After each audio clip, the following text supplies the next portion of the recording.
യേശുക്രിസ്തുവിൻ്റെ അതിപരിശുദ്ധ നാമം വാഴ്ത്തപ്പെടുമാറാകട്ടെ. കലിങ്ങൂർ സെവന്ത് ഡേ അഡ്വന്റിസ്റ്റ് സഭയുടെ നേതൃത്വത്തിൽ നടത്തപ്പെടുന്ന സുവിശേഷ മഹായോഗത്തിൻ്റെ മൂന്നാമത്തെ രാത്രികാലം എളിയവനും ദൈവവചനവും കർത്താവിൻ്റെ സാക്ഷ്യവും നിമിത്തം നിങ്ങളോടൊപ്പം ആയിരിക്കാൻ സ്വർഗമൊരുക്കി തന്ന ഈ നല്ല അവസരത്തെ ഓർത്ത് ഞാൻ ദൈവത്തെ മഹത്വപ്പെടുത്തുകയാണ്. ഇതിന് മുഖാന്തരമായ സ്ഥലം സഭയോർത്ത് ഞാൻ ദൈവത്തെ സ്തുതിക്കുന്നു. എന്നെ ഈ യോഗത്തിലേക്ക് ക്ഷണിച്ച സഭയുടെ ശുശ്രൂഷകനായിരിക്കുന്ന കർത്താവിൻ്റെ ദാസൻ പാസ്റ്റർ ജോയ് മോൻ മത്തായി അവറുകളും സ്ഥലം സഭയിലെ ദൈവത്തിൻ്റെ മക്കളും, ഇതിനോടൊപ്പം തന്നെ ഈ സുവിശേഷ വേലയ്ക്ക് വേണ്ടി അല്ലെങ്കിൽ കൺവെൻഷൻ യോഗത്തിന് വേണ്ടി സാമ്പത്തികമായിട്ടും അതോടൊപ്പം തന്നെ ശാരീരികമായിട്ടും ഒക്കെ പ്രവർത്തിച്ച എല്ലാ പ്രിയപ്പെട്ടവരോടും വേഗം വരുന്നവനായ യേശുക്രിസ്തുവിൻ്റെ നിസ്തുല്യ നാമത്തിൽ സ്നേഹവന്ദനം അറിയിച്ചു കൊള്ളട്ടെ. ദേശത്തിന് വിവിധ ഭാഗങ്ങളിലായിരിക്കുന്ന നമുക്ക് ഒരുമിച്ച് സ്ഥലം സഭയുടെ അങ്കണത്തിലേക്ക് കടന്നു വരുവാനും ദൈവത്തെ മഹത്വപ്പെടുത്തുവാനും ദൈവത്തെ ഉയർത്തുവാനും ദൈവവചനത്തിൻ്റെ ഉത്തമ സാക്ഷികളായി നിൽക്കുവാനും സ്വർഗം നമുക്കായി ഒരുക്കി തന്നിരിക്കുന്ന ഈ നല്ല അവസരത്തെ ഓർത്ത് ഞാൻ ദൈവത്തെ സ്തുതിക്കുന്നു. നിരവധി ദൈവത്തിൻ്റെ ദാസന്മാർ ഇന്ന് ഈ പന്തലിനകത്തുണ്ട്. ഞാൻ ദൈവത്തെ മഹത്വപ്പെടുത്തുന്നു. അതോടൊപ്പം കർത്താവിൻ്റെ വരവിനെ പ്രത്യാശയോടുകൂടി നോക്കിപ്പാർക്കുന്ന ദൈവത്തിൻ്റെ ജനം, അതോടൊപ്പം സുവിശേഷത്തെ സ്നേഹിക്കുന്ന സുവിശേഷകരെ ബഹുമാനിക്കുന്ന ഈ ദേശത്തെ നല്ലവരായ ദേശനിവാസികൾ, എൻ്റെ ഈ ശബ്ദ പരിധിക്കുള്ളിൽ നിന്നുകൊണ്ട് ദൈവവചനത്തെ ശ്രദ്ധിക്കുന്ന എല്ലാ പ്രിയപ്പെട്ടവരെയും വേഗം വരുന്നവനായ യേശുക്രിസ്തുവിൻ്റെ നിസ്തുല്യ നാമത്തിൽ സ്നേഹവന്ദനം അറിയിച്ചു കൊള്ളട്ടെ. വളരെ മനോഹരമായ ഗാനങ്ങൾ ആലപിക്കുന്ന അഡ്വന്റ് വോയിസ് പ്രിയപ്പെട്ടവരോടുള്ള നന്ദി ഇത്തരത്തിൽ അറിയിക്കുന്നു. നല്ല വെളിച്ചം, പന്തൽ, സൗണ്ട് ഇതിനൊക്കെ നേതൃത്വം കൊടുക്കുന്ന എല്ലാ പ്രിയപ്പെട്ടവരെയും കർത്താവായ യേശുക്രിസ്തു ധാരാളമായിട്ട് അനുഗ്രഹിക്കട്ടെ എന്ന് പ്രാർത്ഥിക്കുന്നു. ഞാൻ എല്ലായ്പ്പോഴും പറയാറുള്ളൊരു കാര്യമുണ്ട്. ദൈവരാജ്യത്തോടുള്ള ബന്ധത്തിൽ, സുവിശേഷ വേലയോടുള്ള ബന്ധത്തിൽ നാം പ്രവർത്തിക്കുന്ന അല്ലെങ്കിൽ നാം ചെയ്യുന്ന ഓരോ കാര്യത്തിനും എന്തെന്നാൽ ചെറുവിരലെങ്കിലും ദൈവത്തിന് വേണ്ടി നാം അനക്കുന്നു എങ്കിൽ ഒക്കത്തിനും പ്രതിഫലം കൊടുക്കുന്ന ഒരു ദിവസമുണ്ട് എന്ന് വിശുദ്ധ തിരുവെഴുത്ത് അടിവരയിട്ട് പറയുക എന്ന് പറഞ്ഞാൽ ഈ സുവിശേഷ യോഗ പരമ്പരയ്ക്ക് വേണ്ടി പ്രവർത്തിച്ച എല്ലാ പ്രിയപ്പെട്ടവർക്കും, വന്നവർക്കും ഇരുന്നവർക്കും സഹകരിച്ചവർക്കും പ്രാർത്ഥിച്ചവർക്കും ഇതിനു വേണ്ടി പ്രവർത്തിച്ചവർക്കും ഒക്കെ സ്വർഗ പ്രതിഫലം കൊടുക്കുന്ന ദിവസമുണ്ട്. അമർത്തി കുലുക്കി മടി നിറയെ തരുന്ന ഒരു ദിവസമുണ്ട്. ഞാൻ ദൈവത്തെ മഹത്വപ്പെടുത്തുന്നു. പ്രത്യേകിച്ച് ഈ വർഷത്തെ കൺവെൻഷന് മറ്റ് ഇതര വർഷങ്ങളെ അപേക്ഷിച്ച് വലിയ വ്യത്യാസമുണ്ട്. കാരണം വർദ്ധിച്ച ചൂടിലും ഈ പ്രദേശത്തെ സകല ഭവനങ്ങളിലും കയറി ഇറങ്ങി നോട്ടീസ് കൊടുത്ത് കൺവെൻഷനിലേക്ക് ക്ഷണിച്ചു. അതായത് മറ്റിതര വർഷങ്ങളിൽ ചൂടില്ലെന്നല്ല, പക്ഷേ മറ്റിതര വർഷങ്ങളെക്കാൾ അപേക്ഷിച്ച് ഈ വർഷത്തെ ചൂട് വളരെ വലുതായിരുന്നു. എന്നിരുന്നാലും ചൂടിലും തളർന്നു പോകാതെ ഇപ്രകാരം നല്ലൊരു യോഗം ക്രമീകരിപ്പാൻ തക്കവണ്ണം ഈ സഭയെ ദൈവം എടുത്ത് ഉപയോഗിച്ചതുകൊണ്ട് ഞാൻ ഒരിക്കൽ കൂടി ദൈവത്തെ മഹത്വപ്പെടുത്തുന്നു. സഭയിലെ ഇടയനോട് ചേർന്ന് തോളോട് തോൾ ചേർന്ന് പ്രവർത്തിച്ച എല്ലാ പ്രിയപ്പെട്ടവർക്കും കർത്താവായ യേശുക്രിസ്തുവിന്റെ നിസ്തുല്യ നാമത്തിൽ നന്ദിയും വന്ദനവും അറിയിച്ചു കൊള്ളട്ടെ. കഴിഞ്ഞ രാത്രികളിലൊക്കെ ദൈവത്തിന് മാറ്റമില്ലാത്ത സാന്നിധ്യമുണ്ടായിരുന്നു. സ്തോത്രം. ഇന്ന് രാത്രികാലം അപ്രകാരം തന്നെ കർത്താവിന്റെ മാറ്റമില്ലാത്ത സാന്നിധ്യം നമ്മോട് ഒപ്പമുണ്ട്. എത്ര പേർ വിശ്വസിക്കുന്നു? വിശ്വസിക്കുന്ന പ്രിയപ്പെട്ടവർ വലങ്കരം ഉയർത്തി ദൈവത്തിന് ഒരു സ്തോത്രം ചെയ്യാമോ? ഹല്ലേലൂയ. സ്തോത്രം. നിലയങ്കി ദയിച്ചു മാറത്ത് പൊൻകച്ച് കെട്ടി മനുഷ്യപുത്രനോട് തുല്യനായവൻ ഇന്ന് രാത്രികാലം നമ്മുടെ പന്തലിന്റെ നടുവിലേക്ക് ഇറങ്ങി വന്നിരിക്കുക. ഞാൻ ദൈവത്തെ മഹത്വപ്പെടുത്തുകയാണ്. തേജസ് വാരി ചുറ്റിക്കൊണ്ടാം അന്ധകാര ശക്തികളെ പിടിച്ചു കെട്ടുവാൻ തക്ക വിധത്തിൽ അധികാരത്തിന്റെ ശക്തിയുമായി സ്വർഗം ഇന്ന് രാത്രികാലം ഈ പന്തലിന്റെ നടുവിലുള്ളത് കൊണ്ട് ഞാൻ ദൈവത്തെ മഹത്വപ്പെടുത്തുകയാണ്. അങ്ങനെയാണെങ്കിൽ അകം തിളക്കുന്ന ദൈവമക്കളെയും ദൈവ സാന്നിധ്യം അനുഭവിക്കുന്ന ദൈവമക്കളെയും അകം കത്തുന്ന എങ്കിലും സ്തോത്രമെന്ന് യാഗമർപ്പിച്ചുകൊണ്ടാണ് പ്രാർത്ഥനയുടെ അനുഭവത്തിൽ ഈ പന്തലിന് കീഴിൽ ഇരിക്കണമേ എന്ന് ദൈവ സ്നേഹത്തിൽ ഓർമ്മപ്പെടുത്തുന്നു. അതായത് ഇന്ന് രാത്രികാലം നിങ്ങളോട് ഞാൻ ചോദിക്കുന്നു ഒരു പ്രാർത്ഥനയാണ്. എന്തെന്നാൽ ഇന്ന് നാം വലിയൊരു പോരാട്ടത്തിന് അംഗം കുറിക്കുകയാണ്. സാത്താനോട് അവന്റെ സംഘത്തോട് നടത്തുന്ന വലിയൊരു പോരാട്ടം ക്രിസ്തുവിനോട് ചേർന്ന് നിന്നുകൊണ്ട് ക്രിസ്തുവിന്റെ സ്ഥാനാധിപതിയായി തേരാളികളായി പോരാളികളായി ക്രിസ്തുവിന് വേണ്ടി യുദ്ധം ചെയ്യുവാൻ തയ്യാറുള്ള പ്രിയപ്പെട്ടവർ ഇന്ന് രാത്രികാലം പ്രാർത്ഥനയിൽ പോരാടണമേ എന്ന് ഈ രാത്രികാലം ഓർമ്മപ്പെടുത്തുന്നു. 70 പേരെ കർത്താവ് അയച്ചപ്പോൾ, കർത്താവിന്റെ നാമത്തിൽ ശക്തി അയച്ചപ്പോൾ അന്ധകാര ശക്തികൾ താഴെ വീണത് പോലെ, ഭൂതങ്ങൾ കീഴടങ്ങിയത് പോലെ, അത്ഭുതങ്ങളും അടയാളങ്ങളും നടന്നതുപോലെ ഇന്ന് ദേശത്തിന്മേൽ അയക്കപ്പെട്ട ദൈവത്തിന്റെ ജനമെന്ന നിലയിലും പ്രാർത്ഥനയെ പോരാടണം. ദേശത്തിന്മേൽ വാഴുന്ന ഇരുട്ടിന്റെ ശക്തികളുടെ മേൽ ജയമെടുക്കുന്ന ഒരു ഒരു രാത്രികാലമായി തീരണം. അന്ധകാര ശക്തികളുടെ മേൽ ജയമെടുക്കുന്ന ഒരു രാത്രികാലമായി തീരണം. ഭൂതങ്ങൾ കീഴടങ്ങുന്ന രാത്രികാലമായി തീരണം. രോഗികൾ സൗഖ്യമാക്കുന്ന രാത്രികാലമായി തീരണം. ആകയാൽ പ്രാർത്ഥനയിൽ പോരാടുന്ന ഒരു ജനം ഇന്ന് രാത്രികാലം ഇവിടെ ഉണ്ടായിരിക്കണം. കർത്താവിന്റെ ദാസൻ ബില്ലി ഗ്രഹാം, അദ്ദേഹം ആഫ്രിക്കയിലെ ഒരു പട്ടണത്തിൽ സുവിശേഷ വേലയുമായി കടന്നു ചെന്നപ്പോൾ ആ സുവിശേഷ യോഗ പരമ്പരയെല്ലാം കഴിഞ്ഞ ഒരു രാത്രിയിലാണ് ഒരു പത്ര റിപ്പോർട്ടർ കടന്നു വന്നുകൊണ്ട് അദ്ദേഹത്തോട് ഇപ്രകാരം ചോദിച്ചു: അമേരിക്കയിൽ താമസിക്കുന്ന അങ്ങ് ആഫ്രിക്കയുടെ ഈ പട്ടണത്തിൽ കടന്നു വന്ന് സുവിശേഷ പ്രസംഗിച്ചു. ഈ സുവിശേഷ പ്രസംഗ യോഗങ്ങളിലൊക്കെ അനവധി ഹൃദയങ്ങൾ കർത്താവിന് വേണ്ടി സമർപ്പിക്കപ്പെട്ടിരിക്കുന്നു. എന്താണ് അതിന്റെ കാരണം? അമേരിക്കയിലാണെങ്കിൽ അങ്ങേ അറിയാം, അങ്ങയെക്കുറിച്ച് കേട്ടിട്ടുണ്ട്. അത് മുഖാന്തരം അനേകർ വരുന്നു. ഇവിടെയാകട്ടെ അങ്ങ് വരുന്നു, പ്രസംഗിക്കുന്നു, അനേകർ മാനസാന്തരപ്പെടുന്നു. എന്താണ് അതിന്റെ കാരണം? പത്ര റിപ്പോർട്ടർ ഇദ്ദേഹത്തോട് ചോദിച്ചു. അപ്പൊ അദ്ദേഹം പറഞ്ഞു, നാളെ ഒരു സന്ധ്യാസമയത്ത് നീ വരണം, നിന്നെ ഒരു കാര്യം കാണിക്കുവാനുണ്ട്. അങ്ങനെ പിറ്റേന്ന് വൈകിട്ട് ഈ പത്ര റിപ്പോർട്ടർ ബില്ലി ഗ്രഹാമിന്റെ അടുക്കിലേക്ക് വന്നു. എന്താണ് അങ്ങ് ഇന്നലെ പറഞ്ഞ കാര്യം എന്നെ കാണിക്കുവാനുണ്ട് എന്ന് പറഞ്ഞതിന്റെ കാരണം എന്ന് ചോദിച്ചു.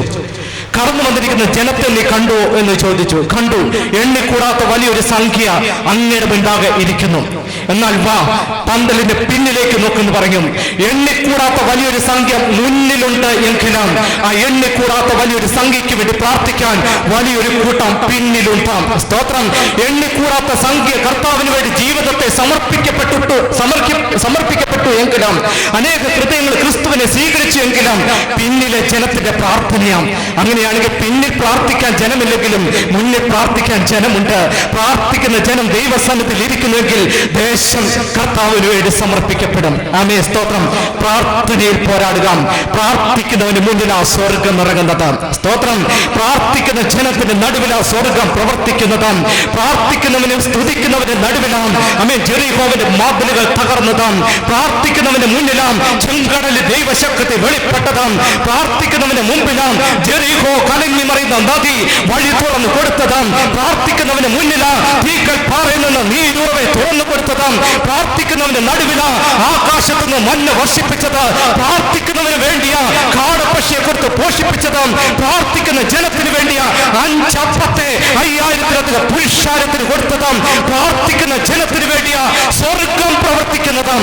ആകയാൽ ഇന്ന് പ്രാർത്ഥനയോടുകൂടി ഇരിക്കണം. പ്രാർത്ഥനയിൽ ഒരുമിച്ച് നമുക്ക് ദൈവത്തെ മഹത്വപ്പെടുത്താം. സ്തോത്രം എന്ന് യാഗമർപ്പിച്ചുകൊണ്ട് വാപ്പൂട്ടി മൗനമായിരിക്കാതെ ദൈവത്തിന്റെ സാന്നിധ്യം ഹൃദയത്തിന്റെ അകത്തളങ്ങളിൽ കത്തുമ്പോൾ ആദരം തുറന്നും ദൈവത്തെ മഹത്വപ്പെടുത്തിക്കൊണ്ടിരിക്കാം.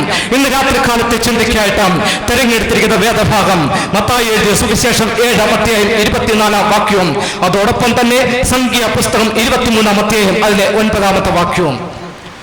ആകയാൽ എന്റെ ഈ വചനങ്ങളെ കേട്ട് ചെയ്യുന്നവനൊക്കെയും പാറമേൽ വീട് പണിത ബുദ്ധിയുള്ള മനുഷ്യനോട് തുല്യനാകുന്നു. സംഖ്യ 23:9.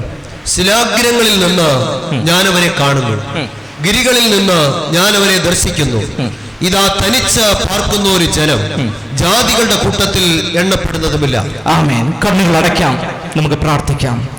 ഹല്ലേലൂയ. സ്തോത്രം, സ്തോത്രം, സ്തോത്രം, സ്തോത്രം, സ്തോത്രം. ആകാശത്തിന് ഭൂമിക്കും നാഥനായ ഞങ്ങളുടെ വാഴ്ത്തപ്പെട്ട നല്ല പിതാവേ, ഈ അനുഗ്രഹിക്കപ്പെട്ട സായം സന്ധ്യയ്ക്കായി നന്ദിയോടെ കർത്താവിനെ സ്തുതിക്കുന്നു. സ്വർഗമിന്റെ ദൈവത്തിന്റെ സിംഹാസനവും ഭൂമി എന്റെ കർത്താവിന്റെ പാദപീഠവും ആക്കുന്നുവല്ലോ. ഈ പ്രാകാരത്തിങ്കിലേക്ക് ഞങ്ങൾ കടന്നു വരുന്നു. വചനത്തിന് മുൻപാകെ ഞങ്ങൾ കടന്നു വന്നിരിക്കുന്നു. സ്വർഗം ഇന്ന് ഞങ്ങളോട് ഇടപെടുന്ന രാത്രികാലമാക്കി തീർക്കണമേ. സ്വർഗം ഞങ്ങളോട് സംസാരിക്കുന്ന ഒരു രാത്രികാലമാക്കി തീർക്കണമേ. സ്വർഗത്തിന്റെ പ്രവൃത്തി വെളിപ്പെടുന്ന ഒരു രാത്രികാലമാക്കി തീർക്കണമേ. ഈ വചനമാകുന്ന അപ്പത്തെ എന്റെ അപ്പന്റെ കരങ്ങളിലേക്ക് തരുന്നു. വാഴ്ത്തി അനുഗ്രഹിക്കണമേ. അമേൻ. ബാലൻ തന്റെ കയ്യിലിരുന്ന 5 അപ്പത്തെ എന്റെ കർത്താവിന്റെ കരങ്ങളിലേക്ക് നൽകിയപ്പോൾ സ്വർഗം വാഴ്ത്തി അനുഗ്രഹിച്ചതുപോലെ അമേൻ 5000-ലധികം പുരുഷാരത്തിന് തിന്ന് തൃപ്തി പ്രാപിക്കത്തക്ക വിധത്തിലാണ് പോഷിപ്പിക്കുവാൻ തക്കവണ്ണം വചനമാകുന്ന അപ്പത്തിന്റെ കർത്താവ് എടുത്ത് ഉപയോഗിച്ചതുപോലെ ഇന്ന് രാത്രികാലം ഈ വചനത്തെ കർത്താവിന്റെ കരങ്ങളിലേക്ക് തരുന്നു. വാഴ്ത്തി അനുഗ്രഹിക്കണമേ നാഥാം. അങ്ങയുടെ പാദപ്പെടുത്തെങ്കിലിരിക്കുന്ന ജനത്തോട് അവിടുന്ന് മനസ്സലിങ്ങിരിക്കൊണ്ട് നന്ദിയോടെ കർത്താവിനെ സ്തുതിക്കുന്നു. അവരുടെ അവസ്ഥകളെ അറിഞ്ഞിരിക്കുന്നത് കൊണ്ട് നന്ദിയോടെ കർത്താവിനെ സ്തുതിക്കുന്നു. അവസ്ഥകൾക്കൊത്തവണ്ണം ഹൃദയത്തോട് വചനത്താൽ സംസാരിക്കുകയാൽ നന്ദിയോടെ കർത്താവിനെ സ്തുതിക്കുന്നു. ജീവന്റെ പുസ്തകത്തിൽ പേരെഴുതപ്പെടാത്ത വ്യക്തി ജീവിതങ്ങൾ ഇന്ന് കർത്താവിന്റെ വചനത്തിന് മുൻപിൽ നിൽക്കുന്നു എങ്കിൽ സ്വർഗം തന്റെ പുസ്തകം തുറക്കുന്ന രാത്രികാലമാക്കി തീർക്കണമേ. ലൂദിയയുടെ ഹൃദയം തുറന്നതുപോലെ അനവധി വ്യക്തി ജീവിതങ്ങളുടെ ഹൃദയങ്ങൾ ക്രിസ്തുവിന് വേണ്ടി തുറക്കപ്പെടേണ്ടതിന് വേണ്ടി വചനം കടന്നു ചെല്ലുവാൻ തക്കവിധം സ്വർഗം പ്രവർത്തിക്കുക. നന്ദിയോടെ സ്തോത്രം. എമ്മൗസിലേക്ക് കടന്നുപോയി രണ്ട് പുരുഷാരത്തോട് സ്വർഗം സംസാരിച്ചപ്പോൾ ഹൃദയം കത്തിയതുപോലെ ഇന്നെളിവൻ എഴുന്നേറ്റ് നിൽക്കുന്നു. കർത്താവിന്റെ ശബ്ദം കേൾക്കുമ്പോൾ ഹൃദയം കത്തുവാൻ തക്കവണ്ണം നസ്രയനായ യേശു ക്രിസ്തുവിനെ തിരിച്ചറിയുന്ന രാത്രികാലമായി തീരുവാൻ, നസ്രയനായ യേശു ക്രിസ്തുവിന്റെ നാമം ഉയർത്തപ്പെടുന്ന രാത്രികാലമായി തീരുവാൻ അവിടുന്ന് ഇടവരുത്തിക്കുക. നന്ദിയോടെ സ്തോത്രം. രോഗികളെ സൗഖ്യമാക്കുന്ന രാത്രികാലമായി തീരണമേ. പലവിധമായ ഭാരങ്ങളിലൂടെ, പ്രയാസങ്ങളിലൂടെ, കഷ്ടതകളിലൂടെ കടന്നു പോകുന്ന പ്രിയപ്പെട്ടവർക്ക് വിടുതലിന്റെ രാത്രികാലമാക്കി തീർക്കണമേ. ആമേൻ. മറിയ കർത്താവിന്റെ പാദപ്പെടുത്തങ്ങളിൽ ഇരുന്നു കൊണ്ട് നല്ല അംശത്തെ തെരഞ്ഞെടുത്തതുപോലെ ഇന്ന് ഞങ്ങളുടെ വചനത്തിന്റെ മുൻപിൽ ഇരിക്കുന്നു. തെരഞ്ഞെടുക്കുവാൻ തക്കവണ്ണം അവിടുന്ന് ഞങ്ങളെ ബലപ്പെടുത്തണമേ, ഒരുക്കണമേ. ഒരിക്കൽ കൂടി അടിയനെ കർത്താവിന്റെ കരങ്ങളിലേക്ക് തരുന്നു. ഇന്നലകളിൽ പ്രസംഗിച്ച പരിചയത്തിലല്ല, പുതിയ കൃപയിൽ പുതിയ ശക്തി നിന്നുകൊണ്ട് ദൈവത്തിന്റെ വചനത്തെ ഘോഷിപ്പാൻ എളിയവനെ കർത്താവ് ബലപ്പെടുത്തണമേ. തടിച്ചൊന്നാവുള്ളവനായ മോശയോട് കൂടിയിരുന്ന കർത്താവ് ഇന്ന് എളിയവനോട് കൂടെ ഇരിക്കണമേ. അങ്ങയുടെ മുൻപാകെ നിൽക്കുന്ന ജനത്തെ ഒരിക്കൽ കൂടി കർത്താവിന്റെ കരങ്ങളിലേക്ക് തരുന്നു. സ്ഥലം സഭയുടെ അങ്കണത്തെ കർത്താവിന്റെ കരങ്ങളിലേക്ക് തരുന്നു. ദേശത്തെ കർത്താവിന്റെ കരങ്ങളിലേക്ക് തരുന്നു. ഇതിനു വേണ്ടി പ്രവർത്തിച്ച കരങ്ങളെ കർത്താവിന്റെ കരങ്ങളിലേക്ക് തരുന്നു. സ്വർഗം വാഴ്ത്തി അനുഗ്രഹിക്കണമേ. പ്രാർത്ഥന കേട്ടിരിക്കുക. സ്തോത്രം. മാനോ മഹത്വം അങ്ങേക്കുള്ളത് യേശു ക്രിസ്തുവിന്റെ നാമത്തിൽ തന്നെ. ആമേ, ആമേ, ആമേ. ഇന്ന് രാത്രികാലം നാം വായിച്ചു കേട്ട ഭാഗം ഇങ്ങനെയാണ്. മത്തായിയുടെ സുവിശേഷം 7-ാം അധ്യായം അതിലെ 24-ാം വാക്യം. ആഖ്യാൽ എന്റെ ഈ വചനങ്ങളെ കേട്ട് ചെയ്യുന്നവനൊക്കെയും പാറമേൽ വീട് പണിതാം ബുദ്ധിയുള്ള മനുഷ്യനോട് തുല്യൻ ആക്കുന്നു. സംഖ്യാപുസ്തകം 23:9. ഇതാ തനിച്ചു പാർക്കുന്നൊരു ജനം, ജാതികളുടെ കൂട്ടത്തിൽ എണ്ണപ്പെടുന്നതും ഇല്ല. സ്തോത്രം. ഈ വർഷത്തെ കൺവെൻഷന്റെ തലവാചകം അല്ലെങ്കിൽ സബ് ടൈറ്റിൽ ഇതാ തനിച്ചു പാർക്കുന്നൊരു ജനം എന്ന. അങ്ങനെയാണെങ്കിൽ ഇന്ന് രാത്രികാലം നാം ചിന്തിക്കുവാൻ പോകുന്നത് ക്രിസ്തുവാകുന്ന പാറമേൽ അടിസ്ഥാനമിട്ടുകൊണ്ട് തനിച്ചു പാർക്കുന്ന ഒരു ജനത്തെ കുറിച്ചാണ് ഇന്ന് രാത്രികാലം ചിന്തിക്കുന്നത്. വിഷയം എങ്ങനെയാണ്? ക്രിസ്തുവാകുന്ന പാറമേൽ അടിസ്ഥാനമിട്ടുകൊണ്ട് തനിച്ചു പാർക്കുന്ന ജനം, അവരുടെ പ്രത്യേകത ഇവയാണ് ഇന്ന് രാത്രികാലം നാം വേഗം ചിന്തിപ്പാനായി കടന്നു പോകുന്നത്. വിശുദ്ധ തിരുവെഴുത്ത് നാം എടുത്ത് പരിശോധിക്കുന്നു എങ്കിലും രണ്ട് ഭാഗമായിട്ടാണ് ക്രമീകരിച്ചിട്ടുള്ളത്. പഴയ നിയമമെന്നും പുതിയ നിയമമെന്നും. പുതിയ നിയമത്തെ 4 ഭാഗമായിട്ടാണ് ക്രമീകരിച്ചിട്ടുള്ളത്. സുവിശേഷങ്ങളെന്നും, ചരിത്രമെന്നും, ലേഖനമെന്നും, പ്രവചനമെന്നും. പഴയ നിയമത്തിലേക്ക് ഇറങ്ങിയാൽ ഒരു സുവിശേഷം പറയുവാൻ ഉണ്ട്. പഴയ നിയമത്തിന് പറയുവാൻ ഒരു ചരിത്രമുണ്ട്. പഴയ നിയമത്തിന് പറയുവാൻ ലേഖനത്തോട് കിടപിടിക്കുന്ന കീർത്തനങ്ങളുണ്ട്. പഴയ നിയമത്തിലുമുണ്ട് പ്രവചനം. എന്താണ് സുവിശേഷം? സുവിശേഷം എന്ന വാക്കിന് കൊടുത്തിരിക്കുന്ന അർത്ഥം സത്വർത്തമാനം എന്നാണ്. ഇംഗ്ലീഷിലേക്ക് കടന്നു പോകുമ്പോൾ ഗുഡ് ന്യൂസ് എന്നാണ്. അല്പങ്ങളിൽ ലാളിത്യം നിറഞ്ഞ ഭാഷയെ പറഞ്ഞാൽ നല്ല വാർത്ത എന്നുള്ളതാണ് സുവിശേഷം. അങ്ങനെയാണെങ്കിൽ പഴയ നിയമത്തിൽ ഒരു സുവിശേഷമുണ്ട് പറയുവാൻ. ആ പഴയ നിയമത്തിലെ സുവിശേഷമാകട്ടെ അതൊരു രാജ്യത്തോടാണ് പറയുന്നതെങ്കിൽ, പഴയ നിയമത്തിലെ സുവിശേഷമാകട്ടെ ഒരു ജാതിയോടാണ് വിളിച്ചു പറയുന്നതെങ്കിൽ, പഴയ നിയമത്തിലെ സുവിശേഷമാകട്ടെ ഒരു ജനതയോടാണ് വിളിച്ചു പറയുന്നതെങ്കിൽ, കഷ്ടത അനുഭവിക്കുന്ന, യാതന അനുഭവിക്കുന്ന, അടിമകളായിരിക്കുന്ന മിസ്രൈമിന്റെ അടിമത്തത്തിൽ കിടന്ന് വലയുന്ന ഒരു ജനത്തോട് അറിയിക്കുവാനുള്ള ഒരു സുവിശേഷമാണെങ്കിൽ, ആ സുവിശേഷത്തിന്റെ പ്രത്യേകതയാകട്ടെ ദൈവം അവർക്കായി ഒരുക്കിയിരിക്കുന്ന പാലും തേനും ഒഴുകുന്ന കനാന്റെ നാടിനെ കുറിച്ചാണ് എന്താണ് ആ സുവിശേഷത്തിൽ പ്രതിപാദിക്കുന്നത് എങ്കിൽ പുതിയ നിയമത്തിലും ഒരു സുവിശേഷം പറയുവാനുണ്ട്. പുതിയ നിയമത്തിലെ സുവിശേഷമാകട്ടെ മുഴു മനുഷ്യവർഗത്തോടായി അറിയിക്കുവാനുള്ള ഒരു സുവിശേഷം, മാനവരാശിയോടായി അറിയിക്കുവാനുള്ള സുവിശേഷം, പാപത്തിന്റെ പടുകുഴിയിലേക്ക് വീണുപോയ സർവ്വജനത്തോടുമായി അറിയിക്കുവാനുള്ള ഒരു സുവിശേഷം പുതിയ നിയമത്തിൽ പ്രതിപാദിക്കുന്നു. ഒന്നും കൂടെ വ്യക്തമായിട്ട് പറയാം. പഴയ നിയമത്തിലെ സുവിശേഷം ഒരു രാജ്യത്തോടാണെങ്കിൽ, ഒരു ജാതിയോടാണെങ്കിൽ, ഒരു ജനതയോടാണെങ്കിൽ, പുതിയ നിയമത്തിലെ സുവിശേഷമാകട്ടെ സ്വർലോകത്തിലെ മനുഷ്യവർഗത്തോട്, ഭൂതലത്തിൽ ജീവിക്കുന്ന മുഖ്യ ജീവശ്വാസമുള്ള പാപത്തിന്റെ പടുകുഴിയിലേക്ക് വീണുപോയ മാനവരാശിയോടുള്ള സുവിശേഷമാണ്. എന്താണ് ഈ സുവിശേഷത്തിന്റെ കാതലായ സന്ദേശം? എന്താണ് ഈ സുവിശേഷത്തിന്റെ കാതലായ സന്ദേശം?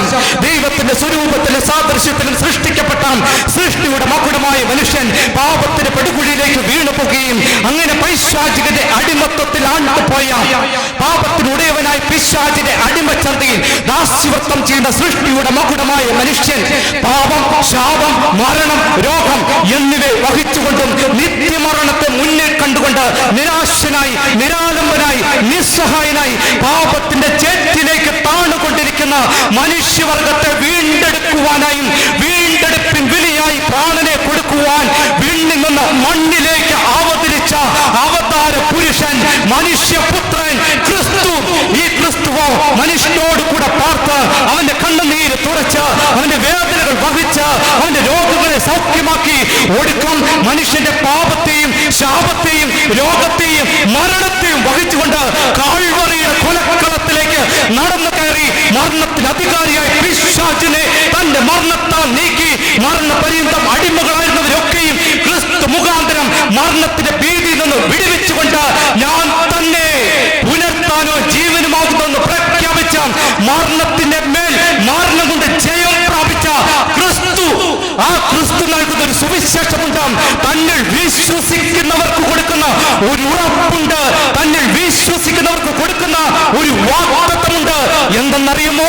കണ്ണുനീരില്ലാത്ത ഒരു നാട് നമുക്ക് വേണ്ടി ഒരുക്കി, രോഗമില്ലാത്ത ഒരു ദേശം നമുക്ക് വേണ്ടി ഒരുക്കി, മരണമില്ലാത്ത ഒരു ഭവനം നമുക്ക് വേണ്ടി ഒരുക്കി, തന്നെ ചേർക്കുവാൻ കാത്തിരിക്കുന്ന വിശുദ്ധന്മാരെ ചേർക്കുവാൻ മനുഷ്യപുത്രൻ ആകാശ മേഘങ്ങളിൽ മഹാശക്തിയോടും തേജസ്സോടു കൂടെ 1000 10,000 ദൂത അകമ്പടിയോടെ തന്റെ വിശുദ്ധന്മാരെ ചേർക്കുവാൻ മടങ്ങി വരുന്നു എന്നുള്ള വലിയൊരു സുവിശേഷം ഈ ദേശത്തോട്, ഈ ലോകത്തോട് ഘോഷിക്കുന്നു പുതിയ നിയമത്തിലൂടെ. സ്തോത്രം. പഴയ നിയമത്തിന്റെ സുവിശേഷം പുതിയ നിയമത്തിലേക്ക് വിരൽ ചൂണ്ടുന്ന ഒരു നിഴലത്രേ. പഴയ നിയമത്തിന്റെ സുവിശേഷത്തിന്റെ പ്രത്യേകത എന്താ? ഈ മണ്ണിൽ നിന്ന് മറ്റൊരു മണ്ണിലേക്കുള്ള പ്രയാണമാണെങ്കിൽ പഴയ നിയമത്തിന്റെ സുവിശേഷത്തിന്റെ പ്രത്യേകത എന്താ? കുടിലിൽ നിന്ന് കൊട്ടാരത്തിലേക്കാണെങ്കിൽ പഴയ നിയമത്തിന്റെ സുവിശേഷത്തിന്റെ പ്രത്യേകത എന്താ? അടിമകളായിരിക്കുന്ന ജനം ഉടമകളിലേക്കുള്ളതാണെങ്കിൽ പുതിയ നിയമത്തിന്റെ സുവിശേഷത്തിന്റെ പ്രത്യേകത എന്തെന്നറിയുമോ? ഈ മണ്ണിൽ നിന്നും വിണ്ണിലേക്കുള്ള ഒരു യാത്രയാണ്. സ്തോത്രം. കൂടാരമാകുന്ന ആമേൻ ഈ ഭൗമഭവനം അഴുകിപ്പോയാലും കൈപ്പടിയല്ലാത്ത നിത്യമായ ഒരു ഭവനം അങ്ങ് സ്വർഗത്തിലൊരുക്കുന്നു. കണ്ണുനീരില്ലാത്ത, വേദനയില്ലാത്ത, മരണമില്ലാത്ത, കഷ്ടതയില്ലാത്ത, യാതനയില്ലാത്ത ഒരു പുത്തനോ മെർസിലേം തന്റെ ഭക്തന്മാർക്ക് വേണ്ടി ഒരുക്കുന്നു എന്നുള്ള വലിയ സന്തോഷമാണ് പുതിയ നിയമത്തിലെ സുവിശേഷം. Praise the Lord. സ്തോത്രം. വീണ്ടും ഈ പുതിയ നിയമ സുവിശേഷത്തിലേക്ക് ഒന്ന് കടന്നു പോകുന്നു എങ്കിൽ മത്തായിയുടെ സുവിശേഷത്തിലേക്ക് ഇറങ്ങിയാൽ ഉയർത്തപ്പെട്ട ഒരു രാജാവായ ക്രിസ്തുവിനെ കാണിക്കുന്നു. മർക്കോസിന്റെ സുവിശേഷത്തിലേക്ക് പോയാൽ താഴ്ത്തപ്പെട്ടവനായ ഒരു ദാസനായ ക്രിസ്തുവിനെ കാണിക്കുന്നു. ലൂക്കോസിന്റെ സുവിശേഷത്തിലേക്ക് ഇറങ്ങിയാൽ മനുഷ്യനോടൊപ്പം പാർക്കുന്ന, മനുഷ്യനോടൊപ്പം ജീവിച്ച ഒരു മനുഷ്യപുത്രനെ കാണിക്കുന്നു.